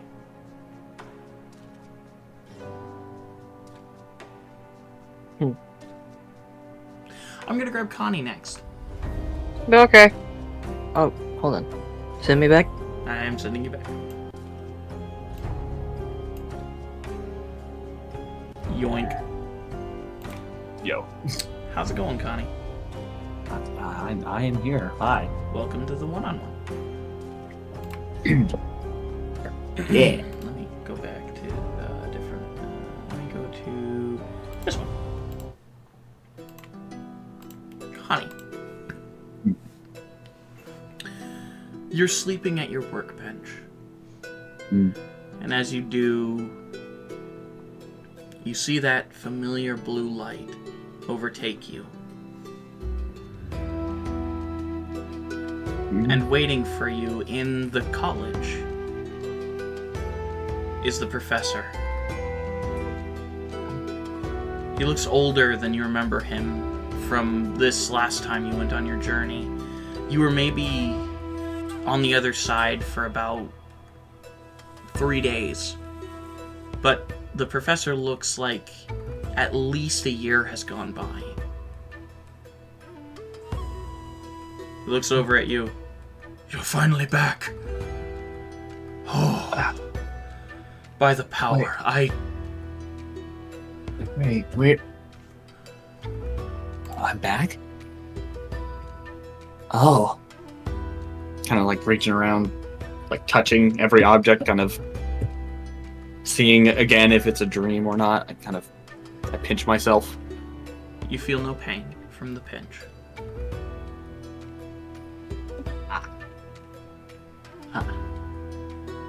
This is most likely around the 5th time you went back. Professor Grintz looks at you, up and down. You've been gone for 1.5 years, Connie. Did you learn anything new on the other side?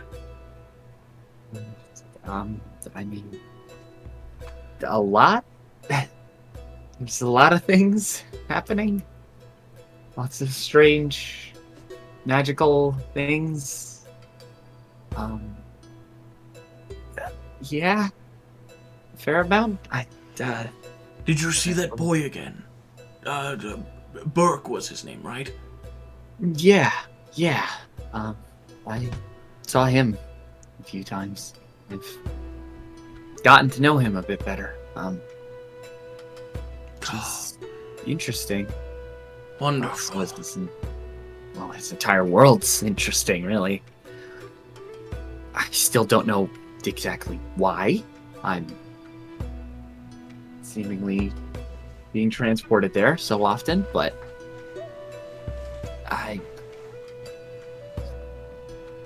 Well, yeah.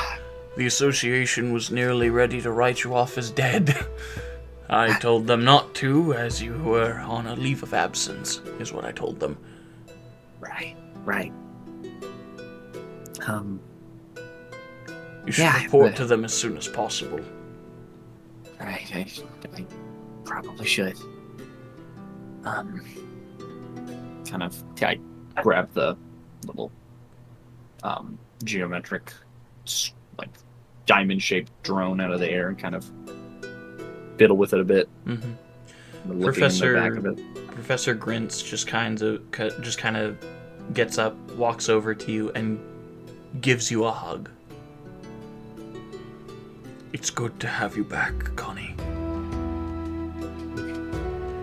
We don't know when your next That's right. we don't know when your next travel will be, so we best prepare you. Right. Even whilst reporting to the association, we should make sure that you are prepared to go whenever. I'll pack a little more food this time. Right. I take out a cartridge from the back of the drone and hand it to him. He takes it. Is this what you saw this time? Yep. Every bit. I will make sure to look at it. And he hands you another cartridge. I'll slot it in the back of the drone. That should have the file that you titled The World Tree. I just finished watching it. Right. The birth Yeah. of a world is astonishing. All this stuff that I hear about magic and things, I only thought it was from storybooks, but Well, the closest thing we have is just the energy. pretty much. All right. And even then, that's mostly theoretical at best, but... Huh. Oh, I should... You I should need sit some... down. Yeah, I need some food. Professor Grintz brings out a metal, essentially like attaché, and opens it and hands you some food.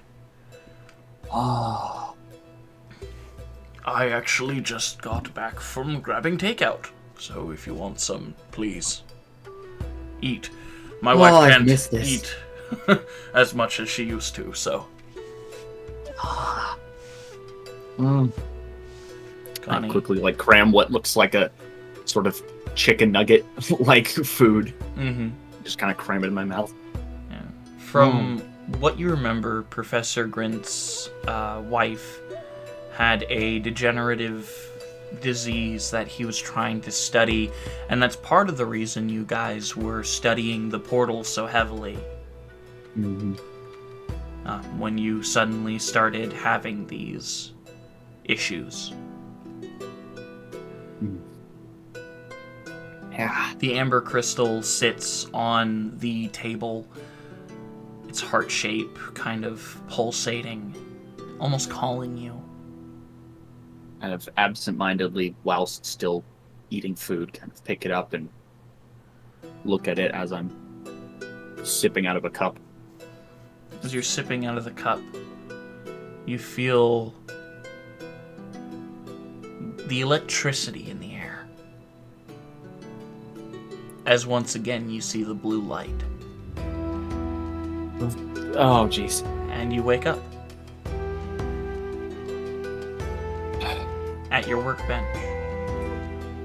Minato kind of sleeping at the foot of your chair. Alright, I'll send you I back. wipe the drool from the side of my face. Fair. Alright, I'll send you back.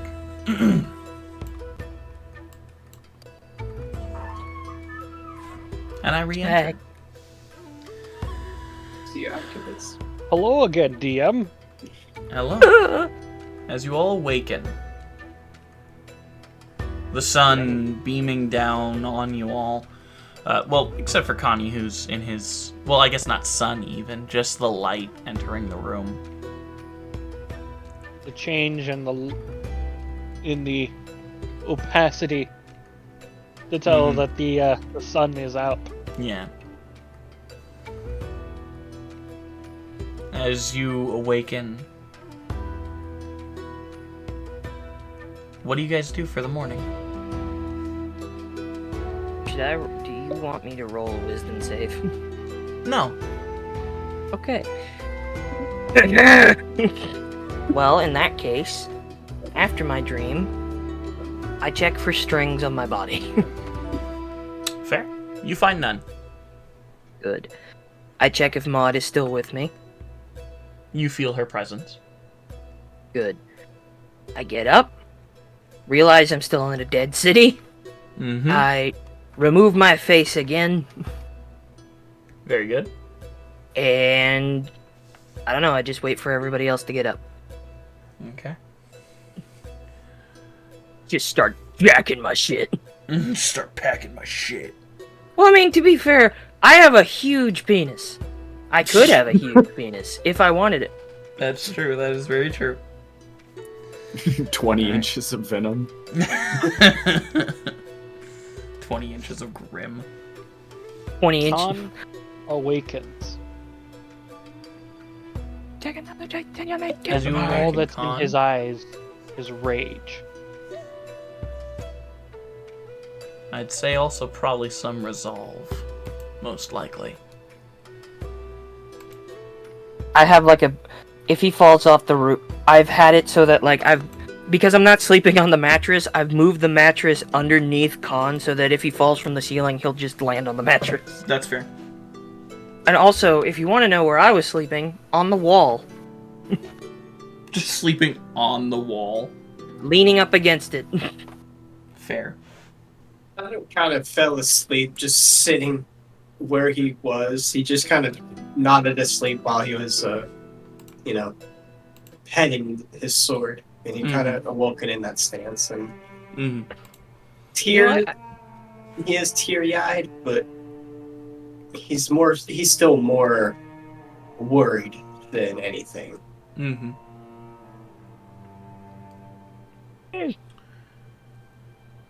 Leopold, how do you awaken?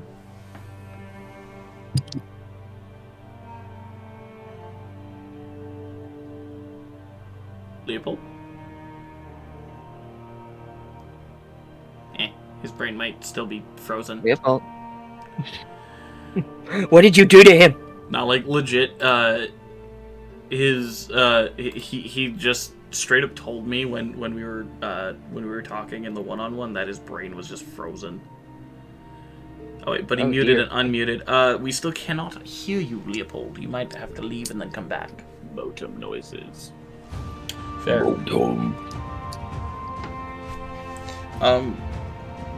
That better? We can hear you now. Hurrah! Hey, we're back. Huzzah. Alright. Leopold's just gonna lay in bed for a minute and then slowly get to his feet, sort of go through the daily stretches. Okay.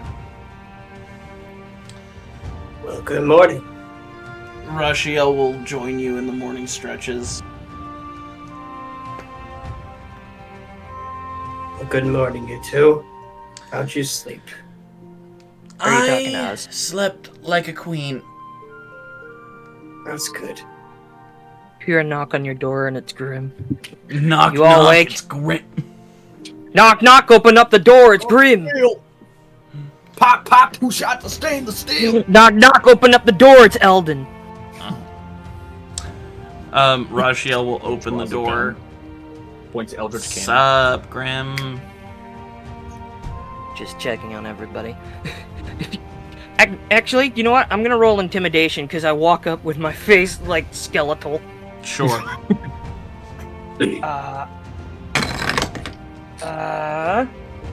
I get advantage on intimidation. Yep. She rolled a 23 for her wisdom save. Hold on. What do I have to intimidate? Let me check. Sorry, still had YouTube open. Ooh, come on. Wake up, you piece of shit. Intimidation! 13 plus 6. Alright. That would be a 19. So she does, like, kind of open the door with a start, but she's like, sup, Belden? Sup, Grim? She kind of sighs and then just kind of walks into the room. Just checking on everybody. We need to get ready. Cool. You bet. Alright, let's go. She gets all of her stuff in her bag and kind of throws it over her shoulder and wings. And kind of just gets ready to go. Connie. Minato's kind of woken up as you wake up and kind of He's just watching you groggily as you leave the workshop. Oh. Yeah, I'll check on the. I guess I check on of little what is it? You know those little feeders that cats and dogs have that have a little thing that gradually like dispenses food. I'll The just kinda timer check on thingy. those. Make sure that give them like a knock, just kind of make sure that they're still going and nod, and then I'll exit the workshop after like petting on the head, and then I'll shut the door. The room is empty when you exit. Guess I'm a bit late. Pick up and for reference, what the Oh wait, no, I already said what the garage looks like, but I guess it'll just compact again, and I'll pick it up, and it just forms into a small like cube the size of the Tesseract. I guess is the best I can think of. And I just plunk it on my back. Okay. And I will head out the door in search of people. As you head out the door, everyone's waiting at the truck for you. Lon's already in the passenger seat. Like shocked. Dibs on driving. Well, I guess Am he I? gets to drive. I'm the only one here who's actually. Yes, you're still Got a little the bit of you're still a little bit sore. You still have 1 point of exhaustion. Yeah, I think Gracia wouldn't want me to drive. Okay. So, I'll get it. Climb in the truck.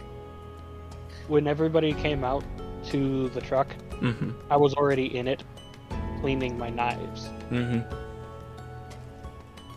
Rashiel piles into the back after Connie. I'm just doing some gun tricks.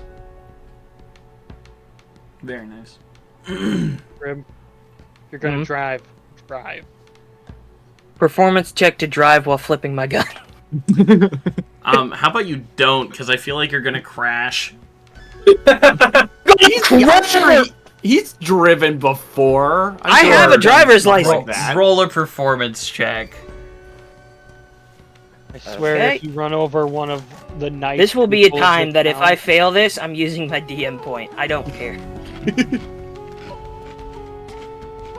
DM point! Jesus! Oh God. Because that was a nat 1. Oh God. That's better! 17 plus 2. Hurrah! 19. 19. You just kind of open the car door, get in, start up the vehicle, and then just flip your gun into your holster as you're driving out of the city. In and out of my holster. Just like... You're just doing like, weird see- gun tricks, going sideways with it. Like at some point, I start driving with my feet to like to teach Connie in the back seat. Just like it's all in the wrists. You see, it's all a on, lot more it's all on the adept wrist. at this than I assumed. I told you I knew how to drive. Yes. As Yes, a license here does pay for something. as if it's second nature, I am telling Grim where to turn, where to go straight. And as if by second nature, I know where I'm going while explaining how to do my gun tricks. You're drying with your knees. You just go like pouring coffee.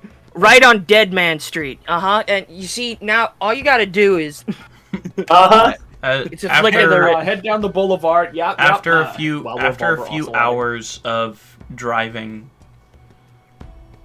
Con, you can't help but feel the anticipation, the rage bubbling,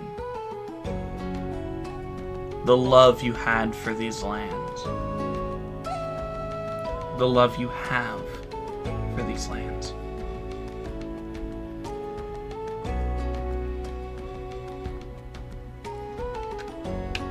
As you stare out into the desolate wastelands, the high mountains, the low valleys,